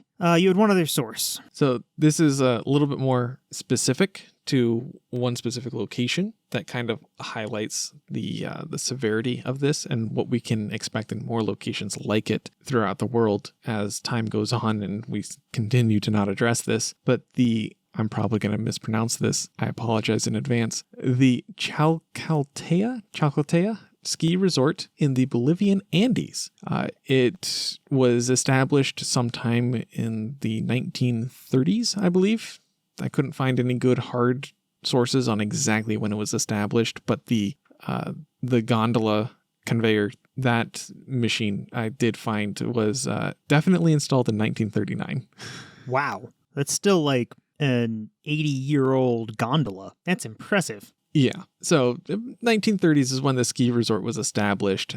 We're getting close to a century. Did they even have gondolas back then? I thought before 1940, all you had was bricks and food. The thing that I read said that they fashioned it from actually an automobile engine. What? Yeah. Okay. They jury-rigged something, and it worked for them. That's amazing. Yeah. So in 2005, they had already started seeing a decline in the snow and ice around the ski resort, and it was predicted that pretty much all of the ice would be gone, melted, and the ski resort would no longer be a ski resort within a decade. So by 2015. They were wrong. It actually happened in 2009, 4 years later. Oh, great. That's horrifying. Yeah. So this ski resort is now defunct. It was steady, stable, year-round ski accommodations for nearly a century, and now there's no snow or ice there. Even in winter? Even in winter. Yeah, okay. I wanted to clarify because I just wasn't sure if you were saying, oh, there's no snow in summer, but if there's no snow in winter, that's a big change. I mean, I guess I didn't read anything that explicitly said that even not in winter, but everything said that there is no snow or ice there, and I'm interpreting it as even in winter. But I suppose there is a corner case where maybe they mean... It also is listed as the highest ski resort, so maybe it only relied on snow or ice from snow caps, and it wasn't a seasonal thing. Yeah. Maybe their season was snow cap. Could be. Right? There's places with no discernible seasons. Like I used to live in Death Valley. The season there is hot. So going forward, ski resorts is one of those things that you can see diminish over time. If you have a favorite ski resort, it probably won't continue to exist going forward. And exactly for how long depends on exactly where it is. Should we just invest in companies that make snow machines? No. Are you sure that's not a reasonable solution to global warming? I'm pretty we just sure. Buy snow? There's Certainly the free market can solve this. maybe, but definitely not like that. Was there anything else you wanted to discuss on receding ice and snow? Other than touching on those details, not particularly, no. I kept the duct tape near the soundproof panel, so remounting it was easy. Oh, that's good. Then there's one specific video I'd like to touch on. Yep. I've linked it in the show notes. It's got this right-leaning PC gaming enthusiast. He talks about Dell not being able to sell computers in 6 states. He, of course, turns this entirely political and starts accusing these states of passing laws that make business too hard, and rather than fixing their own corruption problems, they project outward and hurt businesses with laws instead of fixing their own problems. That's his claim. And you can watch his video. It's idiotic. I don't have any good words for it. He clearly didn't research it. He's clearly more about grinding an axe. He's not citing sources. So, yeah. What I have done is gone out and gotten some sources to try to carefully explain this and try to understand this so we might understand how climate change denial myths and propaganda get started. Because all of these arguments that get used against climate change started somewhere, and it's hard to track back where this happened, but we can catch maybe a new one in motion. Mm-hmm. There's this common belief, right? I'm sure if you've ever argued with a conservative, or if you have been the conservative doing arguing, there's this common belief that regulation hurts business, makes it harder to do things. And that's sort of what this whole argument stands on. Yeah. They're trying to set up this dichotomy of, if we want to legislate to help climate change, you're going to hurt business. Okay, so we're just going to pick at this notion to get at how this doesn't have to be the case and this doesn't have to be true. So some things that are true. Dell can't sell gaming PCs in 6 states right now. Isn't it only specific PCs? Yes, specific PCs. Yeah, so it's not like California just passed a law that incidentally banned all Dell PCs. No. It is just specific PCs from Dell. Yes. Specific PCs from Dell are too wasteful to be sold in 6 specific states. Mm-hmm. These 6 specific states base their laws on some California energy regulations. Back in 1978, California came up with the Energy Star, I don't want to say standard, but the Energy Star regulations and rules. If you have ever been in a store with appliances or you've bought a new appliance and it had that big Energy Star sticker on it, that started off in California in the late 70s because California wanted to mandate that efficiency be taken into account by the free market. So this is fairly minimal. If you're a company that can make appliances, you can certainly afford a sticker to put on your appliance to say how efficient it is. And the goal is to get competition on efficiency. Well, in 2015, California passed some new laws, and 5 other states, including Vermont, Washington, I think Oregon and Colorado. I don't recall the full list. I will make sure it's in the show notes. But they all based their new rules on California's rules. They passed these rules in 2016, and they're taking effect in staggered time periods, and one of these rules took effect July 1st this month. Okay? Yep.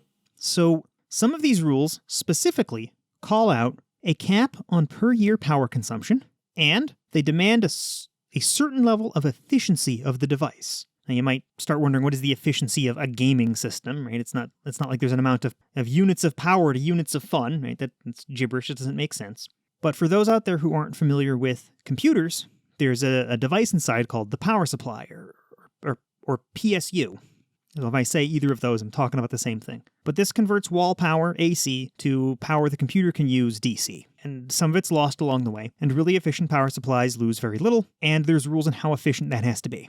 Okay. There's also some rules about how much power a computer can use while it's in a sleep mode. And then there's rules based on whether or not it's a tablet, a portable gaming system, a workstation, different types of computers they allowed different allowances for. And they had experts make these rules and make these charts. And I think you can tell experts did it because it's causing very few problems with anybody else. Mm-hmm. Okay.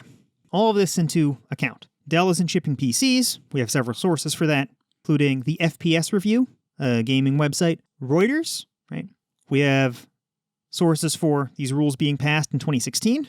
We have nrdc.org and etechnix.com that describe the rules in greater detail, and denofgeek.com. They gave me the details about computers needing to pass certain sleep power consumption requirements. All of this together tells me, this is a Dell-specific problem, because I personally went and spec'd out computers at a few different stores. I went to describe what causes this problem. As Mako pointed out, it is only very high power consumption computers. So I priced out things with very high-end graphics cards. These use many hundreds of watts. High-end CPUs use many hundreds of watts. The HP one had no problem. I spec'd out an HP Omen with $4,000 worth of parts. No problem. Same parts that the Dell PC had were very similar in terms of power consumption. It didn't have a problem. They could ship it. I priced out one from Origin PC. Similar stuff, didn't have a problem, was totally willing to ship to 90210, both of them. And then I checked with our show sponsor, ABK Customs. They will totally ship to California. I know this is self-serving, but it was totally relevant. And if you're in California and need a computer, abkcustoms.com. Yep.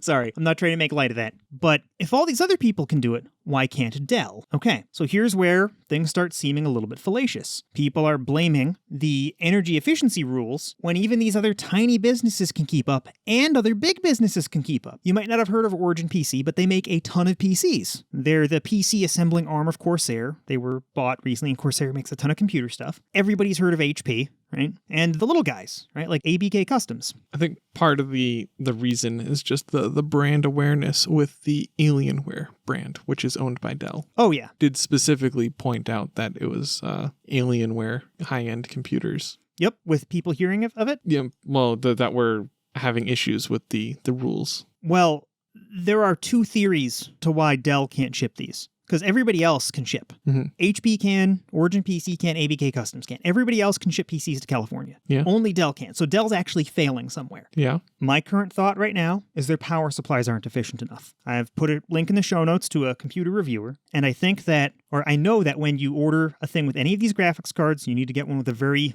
highly spec'd power supply. It needs to convert 1,000 watts, and I think their power supplies aren't efficient enough. And another one of our sources, Den of Geeks, suspects that these computers are consuming too much power in sleep mode. Either of these are entirely plausible, but I haven't gone through all the laws, and I haven't bought a $3,000 Dell computer to test it. Nor do I recommend you do so. This isn't a correction, but since the initial recording, Gamers Nexus has come out with additional news. Through their own testing, they've determined that the issue is Dell's power supplies are inefficient during a sleep state. So both of the hypotheses that were put forward were correct. And by looking at all the clues involved, and by taking into account all the facts, we could narrow it down. So even though we didn't know perfectly what the problem was, we did successfully narrow it down to it being Dell's problem. Just to recap, some of the important clues were that other companies could ship computers, Dell was forcing their custom power supplies on people, and that the rules specifically called out idle power consumption and power supply efficiency. We can also take this as a cautionary lesson because not all of the clues that I gathered actually mattered.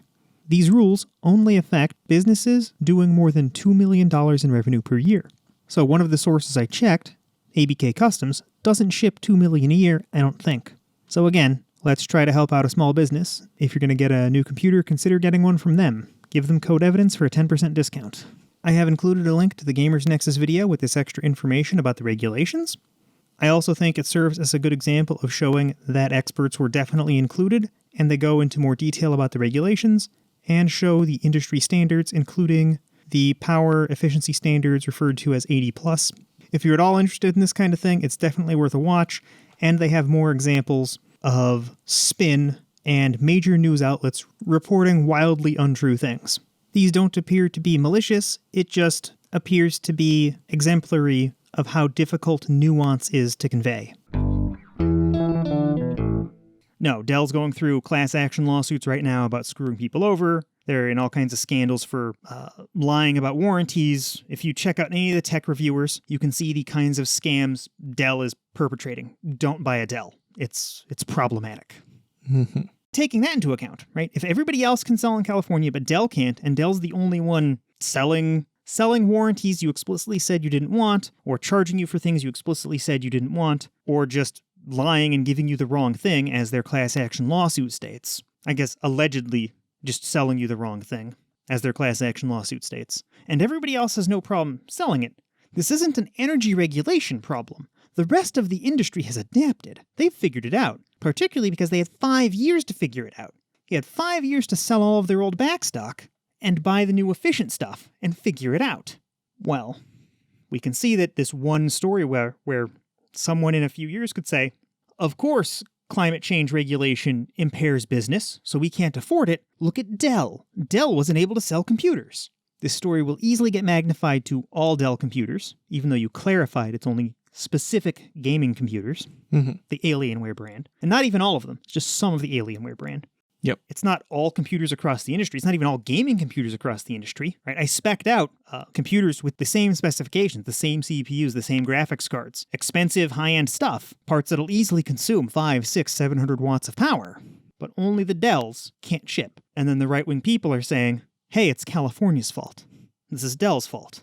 Now, if we take that logic back and we look at other myths, other different beliefs about regulation hurting this, might the same logic apply?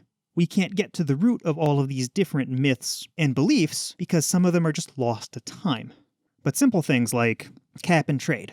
We discussed this a little bit with the Rock Doctor. The notion that we limit the amount of carbon that can be released, and businesses have they pay for the right to pollute a little bit. Then they make an educated decision about whether or not they want to, and they pay money to either buy carbon credits or they pay a tax to the government. And in doing so, we slowly raise that cap, and businesses pollute less, and eventually the problem's solved. That doesn't have to be anti-business, and maybe the cases against it are similarly baseless to this Dell argument. And I'm picking this one because it's so obvious and so apparent. I would like to hope we can compare and contrast this to other stories like this. And there are tons of them.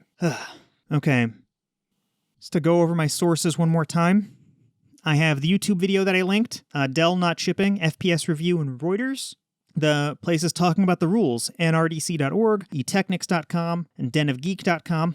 I have a link to Gamers Nexus, where he reviews an Origin Alienware PC and points out that you have to get the really expensive power supply on all the units that are banned, or all the units that are prohibited from sale. They weren't prohibited from sale at the time of his purchase, but he talks about the power supply. I link to futurism.com for a little bit of extra detail, and I link to each of the places that I spec'd out computers from. Do you have any questions about this, or did we cover just about everything? Not a question, but just a side thing that we didn't really highlight. Dell was forcing people to upgrade to a kilowatt power supply? Yeah. So this is sort of all over the place. This is way deep into what makes PCs tick as an industry. But Dell doesn't actually make anything. Yeah. Right? That's fine. They assemble computers, but they buy power supplies, they buy motherboards, they buy CPUs, they buy graphics cards and all this stuff. And when you buy bulk from fewer suppliers, you get them cheaper. Mm-hmm. So the going hypothesis as to why Dell is doing this, because they're not sharing all this information, is they have a low-end power supply and a high-end power supply for their Alienwares. And as soon as you get past what the low-end can handle, you have to go to the high-end. And the video I linked to Gamers Nexus, he actually bought one with the lower-end power supply. So we don't know what the efficiency rating is of the higher-end one unless we go buy one and crack it open and look. But once you get past, I think, 550 watts, something like that, you have to go with a 1,000-watt one. That's ridiculous. It saved Dell 2 cents per unit or something. Yeah. And something about those higher-end machines isn't efficient enough for the state of California. Yeah. And we were paying extra for it, or whoever bought a Dell was paying extra for it as it sucked extra power out of the walls needlessly. This is such a pro-free market solution. It's like you had 5 years to adapt, Dell, and people now get to know a little bit about the efficiency of the devices they're buying, like that it hits some certain minimum. Yeah. Also, watch the whole review from Gamers Nexus. Don't buy a Dell. They're garbage. They had that feeling about Dell for quite some time. Apparently their laptops don't suck, but man, the inside of that desktop was scary. Mississippi? Mississippi. You wanted to discuss some things there might be a bit too many details on. You know, simple topics like carbon sequestration or ocean acidification. Yeah. Oh my God. Surely we can cover these in what, 2 minutes, 3 minutes? No, absolutely not. And you know it. Okay, you got 7. So when I was trying to assemble more information about what's currently going on with climate change, it is important to understand carbon sequestration. Sequestration? Sequestering. So sequestration. Sequestration. It's like castration, but you get to keep the stuff. Delightful. Mako's physically cringing. So, carbon sequestration. It is important to understand how that kind of plays into things in order to understand how the cycles of, because I'm already hitting the problem that trying to go into these topics is, and that is that there's a lot of really fine, nuanced ideas and information that is required to understand it. You need to go multiple layers deep into it. You need to understand things like the carbon cycle. You need to understand, we already talk about how carbon is produced as a regular thing when we're talking about climate change, but nature itself will actually capture some of that carbon itself and do various things with it. Like every year, it captures a little bit of carbon in the leaves of all of the trees, and you can measure, when I say you, typically science, yes. Scientists would measure the amount of carbon in the air, and it goes down every summer because a lot of carbon is captured as leaves in the trees, and then in winter, the rate of carbon in the atmosphere goes up because the leaves are decaying and on the forest floors, because most of the deciduous forests are in the northern hemisphere. Yeah. So again, that doesn't hold true when you flip it around. If you're in the southern hemisphere, your carbon goes up in winter because all the trees in the north are losing their leaves. So nature, completely separate from humanity, releases CO2 and also captures CO2. And this was largely in balance until we started digging up a bunch of CO2 that was previously captured and re-releasing it into the atmosphere, and that is fossil fuels. Hey, that sounds a whole lot like that coal stuff we were talking with the rock doctor about. Yes, and coal is an explicit example of this. Oh. Yes. So, but then when you're talking about carbon sequestration, you have to acknowledge the ocean's involvement in all of these cycles. And the ocean, in case you didn't hear or know, is a very, very big thing, covering most of the Earth. It is a huge component in this entire cycle. And as soon as you start getting the ocean and all of its complex systems involved, there's just so much. There's so much there going on. It is difficult, to say the least, to try to condense it down into an episode for this purpose. So you're saying that my degree from Google isn't good enough to unravel this in 10 minutes? No, definitely not. Oh, huh. I wonder if any experts out there like Dunning-Kruger would have anything to say about this. Almost certainly. I have to link to the Dunning-Kruger effect now, don't I? Yeah, probably. For listeners, the 2-second version of that, because it is a lot more simple. People who don't have a lot of information tend to think they have a lot of information. And people who have lots and lots of information know enough to be uncertain about a thing. Yeah, they know enough of the framework to know where the gaps are, and they know those gaps are big, vast and complicated. And eventually, if your expertise in any given topic goes up high enough, you know enough to get back some of that certainty, but never enough to be 100% certain in that field again. Yeah. That's why you hear all these experts talking in mealy-mouthed ways where they're like, we think, we conjecture, we hypothesize that the climate will go up if, when, maybe, considering. You know, all these words that are like, maybe. And then we hear people who don't know a damn thing saying, I know for a fact climate change is fake. Yeah. So all those people suffering from Dysevidentia are on the wrong side of the Dunning-Kruger effect, making light of this very complex topic that they likely don't know is very complex because they haven't looked at half the maps Mako has shown me today. Yeah. So, oceans. They capture carbon. A lot of carbon. A shitload of carbon. Like 2 whole bags of charcoal briquettes? Considerably more than that. Whoa, that's a lot of carbon. Yes. More seriously, what can you throw a number out even though it won't make any sense to us? So I tried looking for a concrete number, and if I kept on looking, I'd probably find one. But the few sources I looked at was actually giving me different numbers. So I was hesitant to... Do we have a range? Yes. Different sources say between 30 and 45% of all carbon that is emitted is captured by the ocean. Okay, so we're releasing gigatons of carbon into the atmosphere. So the ocean is capturing gigatons. Yes. Okay, that's a lot. Quite a bit. That's at least 3 bags of charcoal. At least. Yes. Probably closer to like 4 or 5. Yes, 4 or 5 is closer to billions. Okay. Yes. Anyway. Were there any specific topics you want to, or specific factoids you wanted to drop to highlight how complex this was? So, like, I started kind of giving up on trying to talk about it in full when I kept on digging, because we know that the pH of the ocean is actually dropping as a result of... pH is the measure of how acidic or basic a liquid is. So the ocean's becoming more acidic. Yes, that's been dropping, and that drop has been happening lately.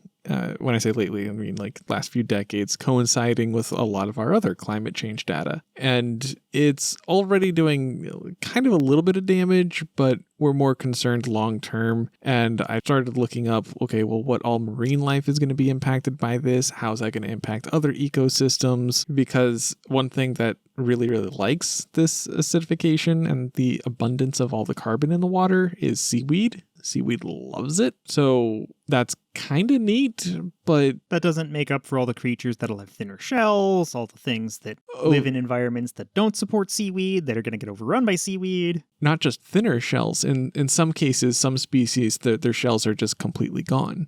Oh, that's rough. Yeah.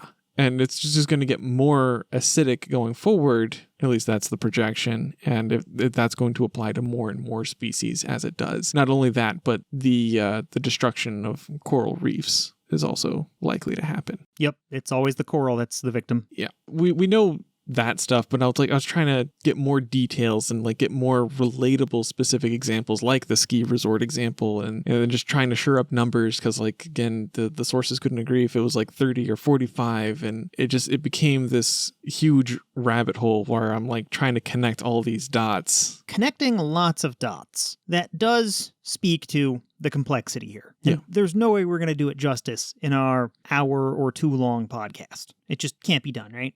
I would have to spend probably weeks carefully curating all the information and spend an entire episode on it, probably. Wow. Okay. You're welcome to do that if you want. I will fact check or proofread. I don't know.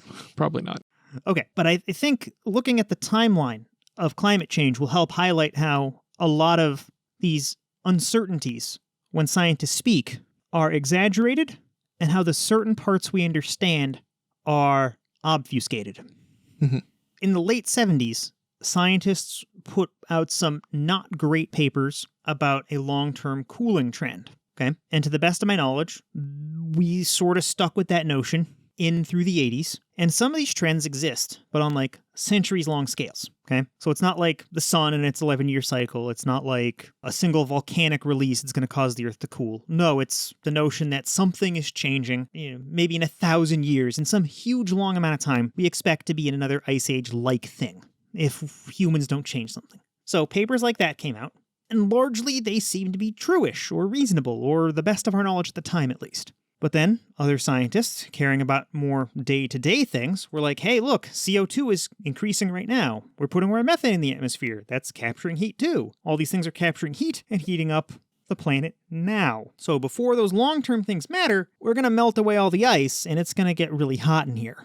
In here being our whole atmosphere. The Earth, yes. Largely in the 80s, people on the side of business or the oil industry or conservatives in general would have just denied climate change existed at all, because they can just point and say those scientists don't agree, why should we believe them? And then they take the side that's convenient for their politics. Okay, in the 90s, the science mostly left the long-term cooling alone because people were like, hey, this short-term cooling either has better evidence for today, or we just don't care about the long-term cooling because we're not going to get there. Well, largely, this was still ignored because the science hadn't proliferated. It takes a long time for that to happen.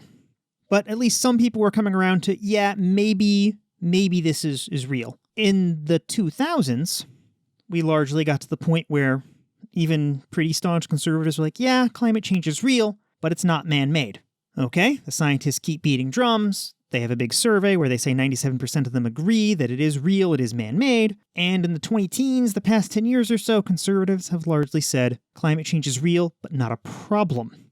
I even had an argument with a troll on Twitter that when I said that everything within 3 vertical feet of the ocean, could have water on it, because if the ocean waters rise by 3 feet, which is a lot, but as much as it might rise by, that would really screw up Miami. And then he tried to accuse me of saying that I said Miami was only 3 feet tall. Wasn't even trying to be honest about it. He was clearly, not caring about the actual results and being that narcissist that reminds us of the rest of the narcissist's prayer. Yeah. Let me connect this for us. Conservatives said, I'm getting hyper-political and partisan here. Mm-hmm. But when the Democrats get something really wrong, I will yell at them. We'll get there. I'm sure it'll happen. Okay. They denied climate change existed. They denied it was our fault. And now they're saying it's not so bad. The narcissist prayer is, that didn't happen. And if it did, it wasn't that bad. And if it was, that's not a big deal. And if it is, that's not my fault. And if it was, I didn't mean it. And if I did, you deserved it. Of the 6 lines of that prayer, we've hit 4 of them for climate change. The conservatives have said it didn't happen. They said if I did it, it wasn't that bad. We know it's that bad. Scientists are saying it's that bad. They all agree. We know it is a big deal. Literally, we were talking about flooding Miami. This guy just ignored it. You can go back through the Dysevidentia Twitter if you want to see. Not a whole lot there, but there really are people out there who appear to believe this stuff. And then claiming it's not our fault. That's where people are saying this climate change isn't man-made. But it really has to be. We have tons of charts showing this really closely lines up with human industry. We know what our things are putting out. We know the direct causal link. We know why things are changing. We have all this information, and that gets muddled in a complex message because experts aren't confident enough to say this is definitely a problem until things start getting really bad. And experts are saying this now. Experts are coming together and doing things like saying, yeah, look, 100% of us agree on this thing. And it's really hard to get that many scientists to agree on anything. Mm-hmm. So I'll go ahead and drop a link to the narcissist prayer in the show notes, and you drop some Wikipedia links to these other complex topics in the show notes. Yep. Because we didn't really go too in-depth, because we can't. The oceans are too big to go in-depth. It also doesn't help that some sources that quote scientists get very alarmist. That also confuses the message. By and large, scientists are saying this is a problem, this is a catastrophe, this will flood our cities, but then some people, in an attempt to refute climate change, or to deny climate change, are saying, this won't kill all humans. Well, nobody's really saying it's going to kill all humans. Well, when you say, it's going to flood all the cities, you're invoking visions of biblical stories. And that is because not all scientists are as good at communicating as Neil deGrasse Tyson. If Neil deGrasse Tyson were telling the story of climate change, way more people would believe it. Probably. So yeah, when a scientist says, all the cities within 3 feet of the oceans are going to be flooded, they mean over the next 100 years, one city at a time is going to have to make plans or move. Because there have been human habitations that have just, been erased from the map. Probably didn't involve any casualties because the people got their stuff and moved, because every year the water came a little closer up and then everyone's basement flooded that one year, and they kind of moved out. And then the next year, the people a little further inland, their basements flooded. And then eventually, where the houses used to be was, hundreds of feet out into the water. That's what it's going to look like. It's slow, steady, very destructive to our infrastructure, very disruptive to our lives, and will cause a lot of people to move and a lot of wealth to be lost. But it's probably not going to cause human extinction. But it sure as heck will punish the poor. Yeah. So yeah, those are lots of common ways people obfuscate and obstruct and argue this. But all the scientists are agreeing, even if they're not good at making the messaging. Mm-hmm. What were some other things that don't refute climate change? So there's two in particular that I have personal experience with, unfortunately. I think I know what you're going to bring up. Yeah, you probably do. But one of the first times I ever had a climate change conversation with somebody who denied climate change a long time ago, tried to argue with me that climate change is very obviously not accurate, that the globe is not warming, and the Little Ice Age proves it. Wait, so the fact it was colder in the past than it is right now proves that it's not getting warmer? That was the gist of what they were trying to assert, yes. So to restate that, the fact that the Earth is getting warmer proves that the Earth is not getting warmer? Yes. All right, now for the listener, as me and Mako were staring directly into each other's eyes saying this, we both know and have talked to this person, maybe not the same person, but to a person that believes this, and wholeheartedly believes that because A, not A. And it might be hard for you to accept this if you haven't reduced someone's beliefs down to something so critical and so obviously self-contradictory. I personally believe that something on the order of 1 in 3 humans, 1 in 3 of our fellow Americans, 3 of our fellow Europeans to our 20% of the audience that is from Europe or Asia. I fully believe that 1 in 3 of us believe something wholly and impossibly self-contradictory, like the idea that the Earth is hollow and a sphere, yet flat and a disk. Again, I keep going back to this one example because it's so clear. That doesn't contradict facts. That contradicts math. This guy was a software developer of 20 years, and he was totally wrong. Just numbers would not allow this belief to occur, and he had no problem holding that belief. So when someone tells me that they believe that climate change isn't real because the Earth is warmer now than it used to be, and somebody close enough to them to make an emotional connection should try to have that conversation about why they are very, very wrong. Sorry for that getting up on a soapbox, but it felt like the right time. Okay. So I think the main thing that he was attempting to go for, and failing at, mind you, was that he was just trying to argue that there is normal warming and cooling trends that happen. And if there was this hyper long pattern of warming temperatures across the globe, then the Little Ice Age shouldn't be possible. But yeah, he very obviously didn't really think it through.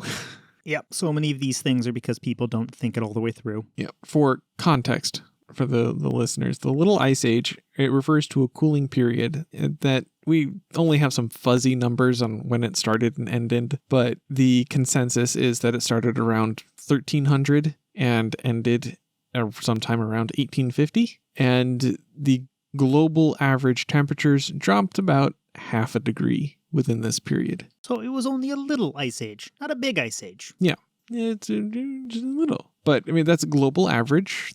Some areas felt more extreme cooling than others, of course, and some things were disrupted, as you might expect from these things. But, it is just global average temperature dropped half a degree. The current warming trend that we are experiencing, and there is, in the Little Ice Age Wikipedia page, there's a nice little infographic that is right near the top. And it shows a very alarmingly steep increase right at the far right side of the infographic. And this infographic shows that compared to the hundreds of years where we had half a degree decrease in average global temperature, within just a century, we've started to experience more than a whole degree warming. Yeah, so this graph, it's what a lot of the climate change deniers refer to as the hockey stick.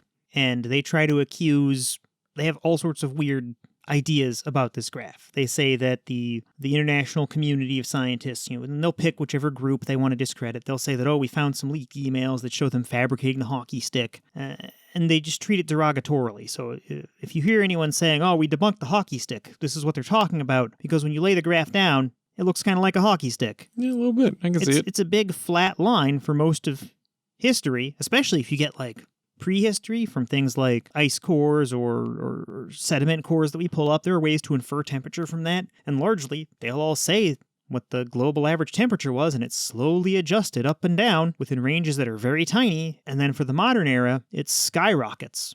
And the later we get in the modern era, the more it skyrockets. The temperature's exponentially rising. Now, it's still only exponentially rising an average of a degree or two, which is devastating to natural stuff, but it's not going to kill all humans instantly. We're not all going to catch fire. It's going to level off at some point, but it's going to level off at some point with a new Earth, new shipping routes, flooded cities, and many millions of refugees. Yep. So the other thing, this one's a bit more recent because occurrences of it have, largely been more recent. Something happening more recently. Oh. Yeah. How recent could this climate change possibly be? 10 years ago? 15 years ago? Now years ago? No. Polar vortex. And pretty much anybody that has been in North America, particularly in the central states of the United States, has probably heard a thing or two about the polar vortex and even experienced it. Oh, so this is that thing that froze Texas. And that southernmost state of the central states that really ought not to never freeze. Yeah, they were very alarmed and very unprepared for the sudden freezing that occurred as a result of the polar vortex. All right, so I'll throw what I know out about this. Mm-hmm. It's my understanding that there's a general cold wind pattern in the Arctic, and the circular vortex of wind mostly does its own thing and stays up there, except occasionally it gets disrupted. Then this wind that's of a below average level of coldness comes down, mixes with the rest of the air, and occasionally freezes the shit out of everything down here. And the orientation of the mountains, the Rockies in particular, is just right to send it straight at Omaha, which is where I'm sitting. Kind of. Okay. You're close. I got it kind of right. Awesome. So the polar vortex it's not the name of something that leaks cold air down through central United States. It's a normal phenomenon that is constantly occurring. It is a vortex of cold air and there's one in the north and south poles, the Arctic polar vortex and the Antarctic polar vortex. So it's just there all the time? All the time. Okay. As a natural, normal occurring thing. But what's not natural is because this vortex of wind, it interacts with the jet stream, and they both kind of keep each other in check. The strength of the polar vortex tends to keep the jet stream at the right latitudes. Yes, that's the word. It keeps it at the right latitudes, and the jet stream does the same thing to the polar vortex. Okay, so the cold, dry air stays up near the Arctic, and the more warm, more moist air stays in the jet stream and floats around the mid-latitudes. Yes. Okay. But sometimes, especially as of recently, the jet stream has a more erratic path. Because the jet stream, it follows a band around a range of latitudes in the northern hemisphere. Anything to do with all that cold ice that melted under it and revealed warm seawater? Not under the jet stream itself, but yes, we'll get there. Well, under the polar vortex, sorry. Yeah. Yes, yes, it did. The jet stream, it gets in a regular path where it spikes northward and then comes back down southward. I mean, overall, it's an east-west thing. It's not a north-south thing. So you get this irregular perturbation in the path of the jet stream, and that will push warm air up into the Arctic and devastatingly cold air down south. And that's where the polar vortex that we experience is coming from. So this is how we can have cruise ships north of Canada and a frozen Texas. Yes. The reason that the jet stream gets that irregular shape is because the polar vortex itself actually weakens at a critical time when these things are supposed to be keeping each other in check, and it's weakening because of the mechanism you just described. So it is primarily weakening because of the ice. And I just kind of guessed that. I didn't know that. But that makes a ton of sense because ice has a low albedo. It has a high reflectivity. It captures very little sunlight and reflects most light back off into space. Mm-hmm. whereas seawater is relatively dark and captures most of the light and warms up, so wind traveling over it, this is what I get for sitting near all those weather scientists back at the Air Force Weather Center. Mm-hmm. So I didn't write any of the math for this. I wrote software that tested the user interfaces over there, but I talked to a bunch of those guys and they are really smart. But when wind travels over something, it picks up some of the temperature in that thing and drops off some of its own temperature. And it's kind of intuitive when you think about it. Yes. And because the melting ice sheet isn't perfectly round, lots of the polar vortex is now exposed to the warmer sea air rather than the cold ice air and warms up. And the jet stream goes north and gets colder air, and it all gets mixed up. And yeah, the polar vortex gets weaker, so the jet stream pushes further north and then carries the cold air down, and then Texas loses power. And then we have a thing that the Europeans call a bomb cyclone centered on Wahoo, Nebraska, and all of Nebraska freezes and we need to rebuild Interstate 80.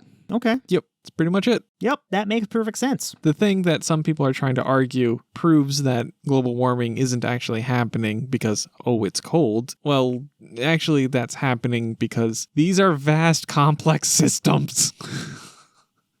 You're shaking violently over there.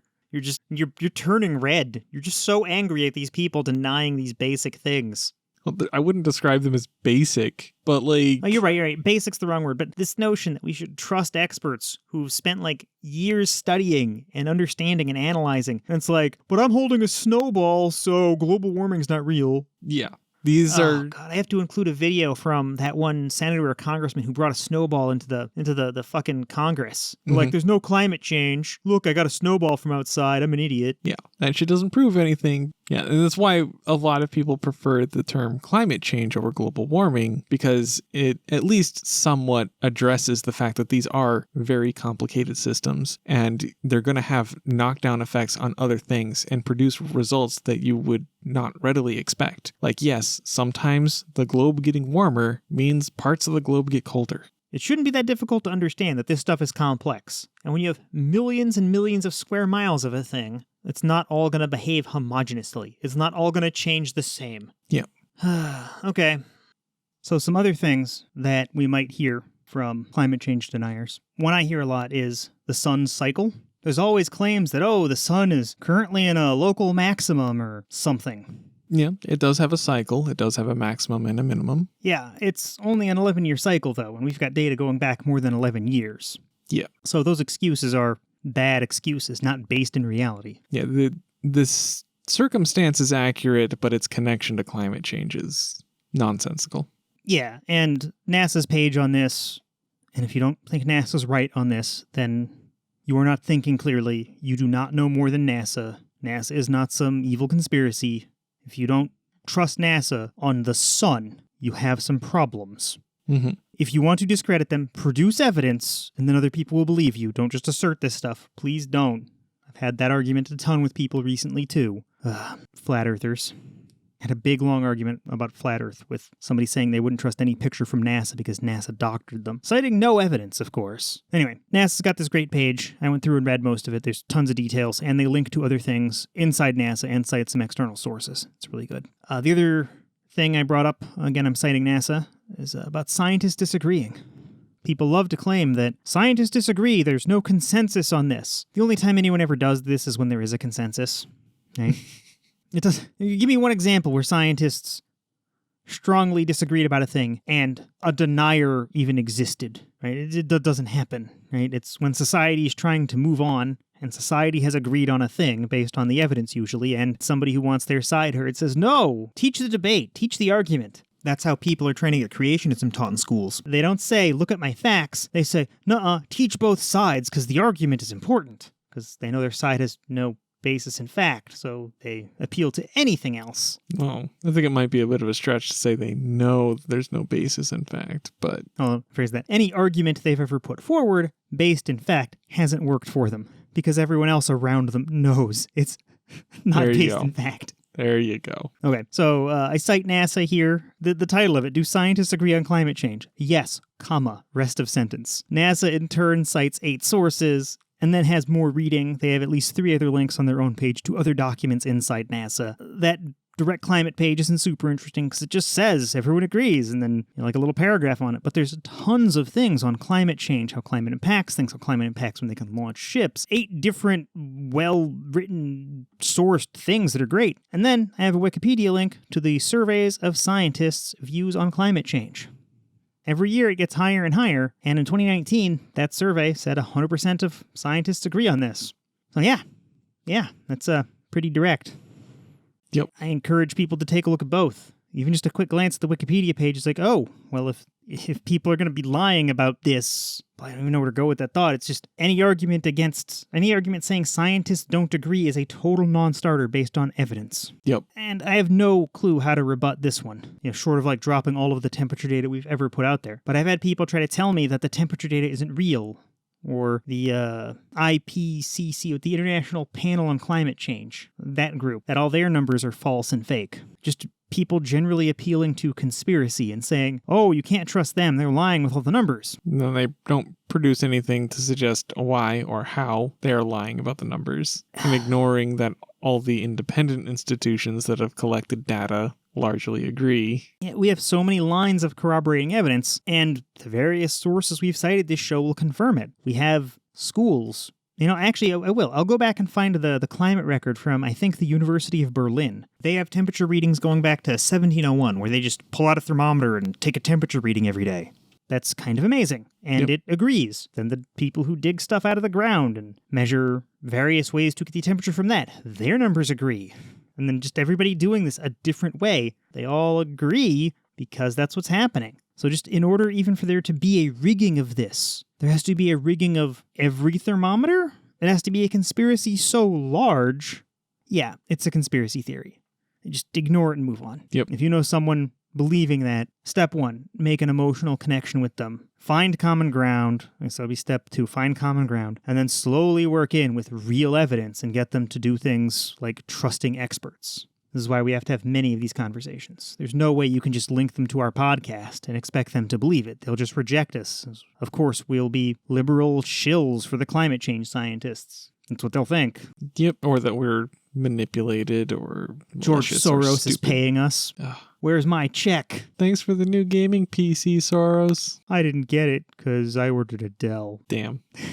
I should have bought ABK Customs. Okay. I would have got it then.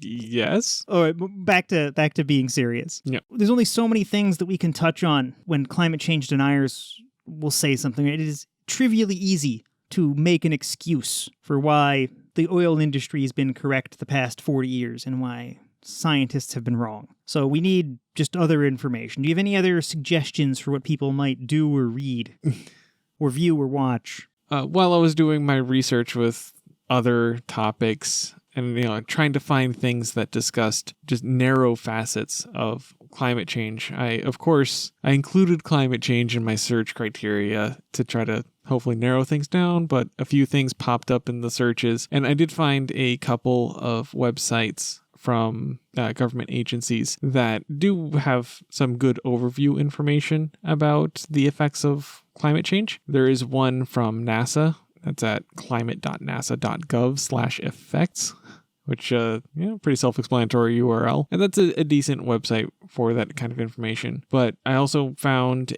a page on the CDC website that, in my opinion, goes into a bit better detail, keeping things high level, but talking about like regional effects, food security, how climate change even affects the spread of diseases. And they got some good information there for just high-level overview on these things, if you want to get a little bit of a better understanding of the effects of climate change. But last episode, we learned that we were out-evolving malaria. Surely we'll out-evolve climate change.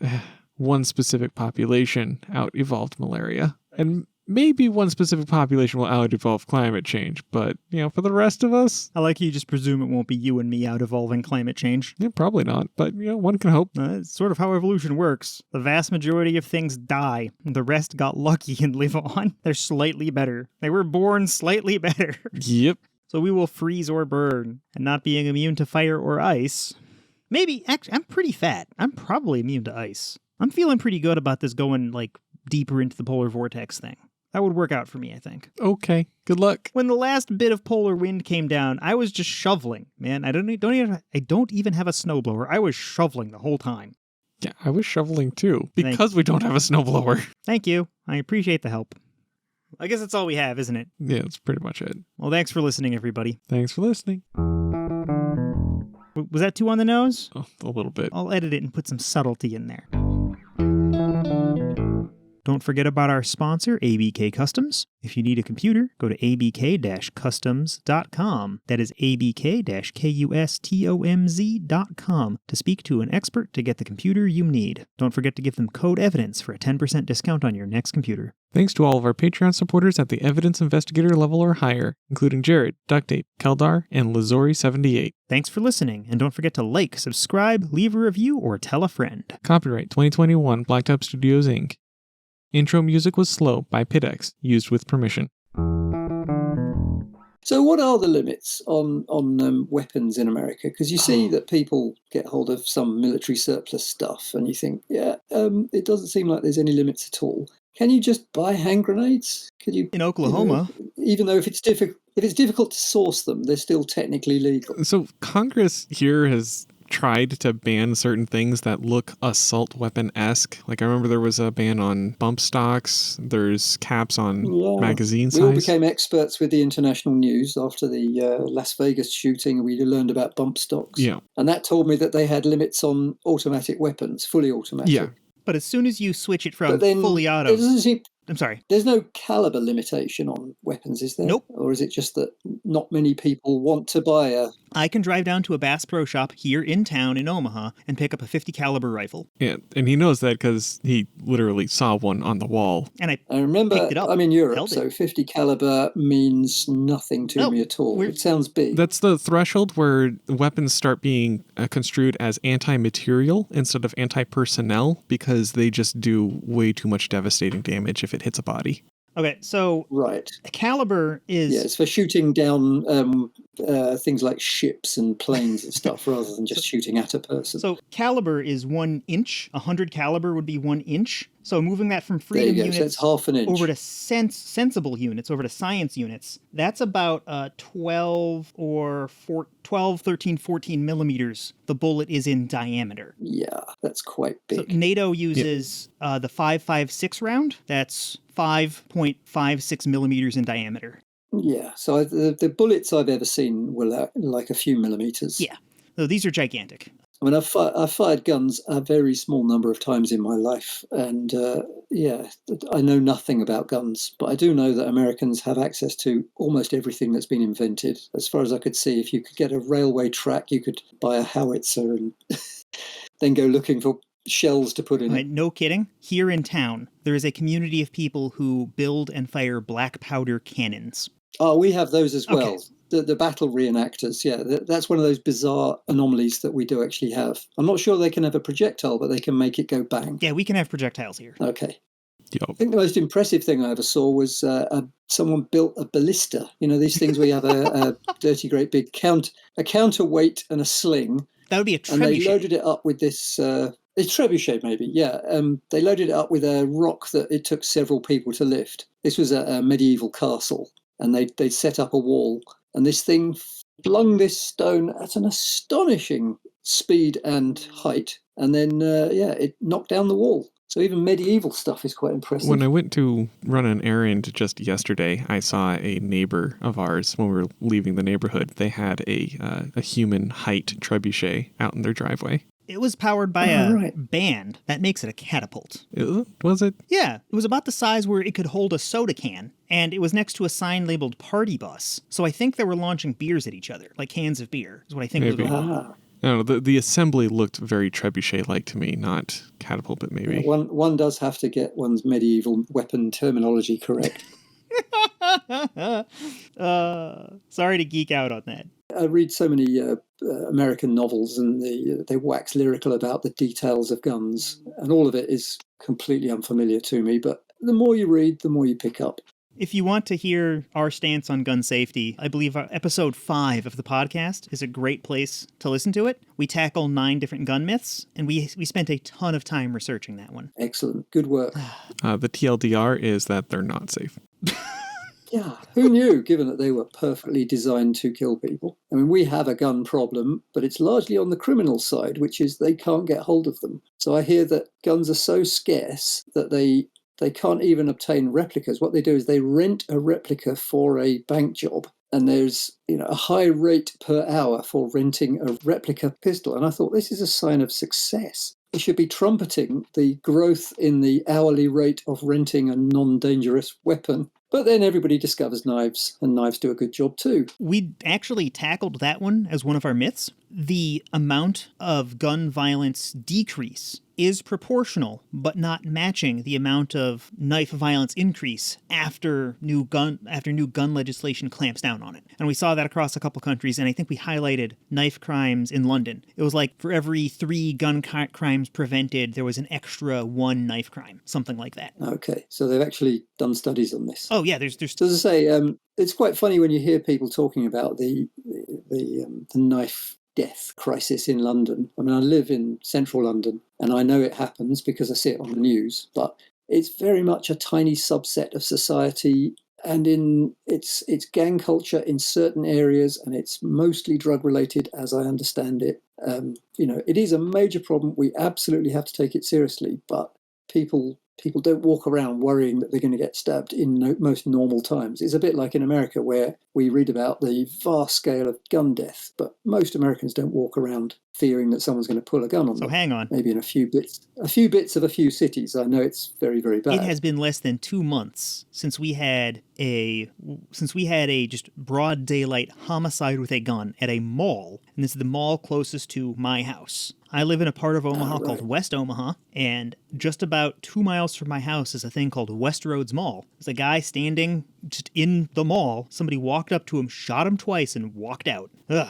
And there was actually another shooting at not the exact same location. It was in the mall, but a different place in the mall 1 month prior to that. Ugh. Okay, well, we're in a city big enough so that stabbings happen within a couple of miles of my house. Goodness. On a regular basis. Yeah, but London's got like 4 million people, doesn't it? Exactly. You look at how many people live within that radius, and it's not so much the distance away from you, it's how many people between you and that happening. Yeah, Omaha is 1/10 the size of London. We're like 400,000 people. Right.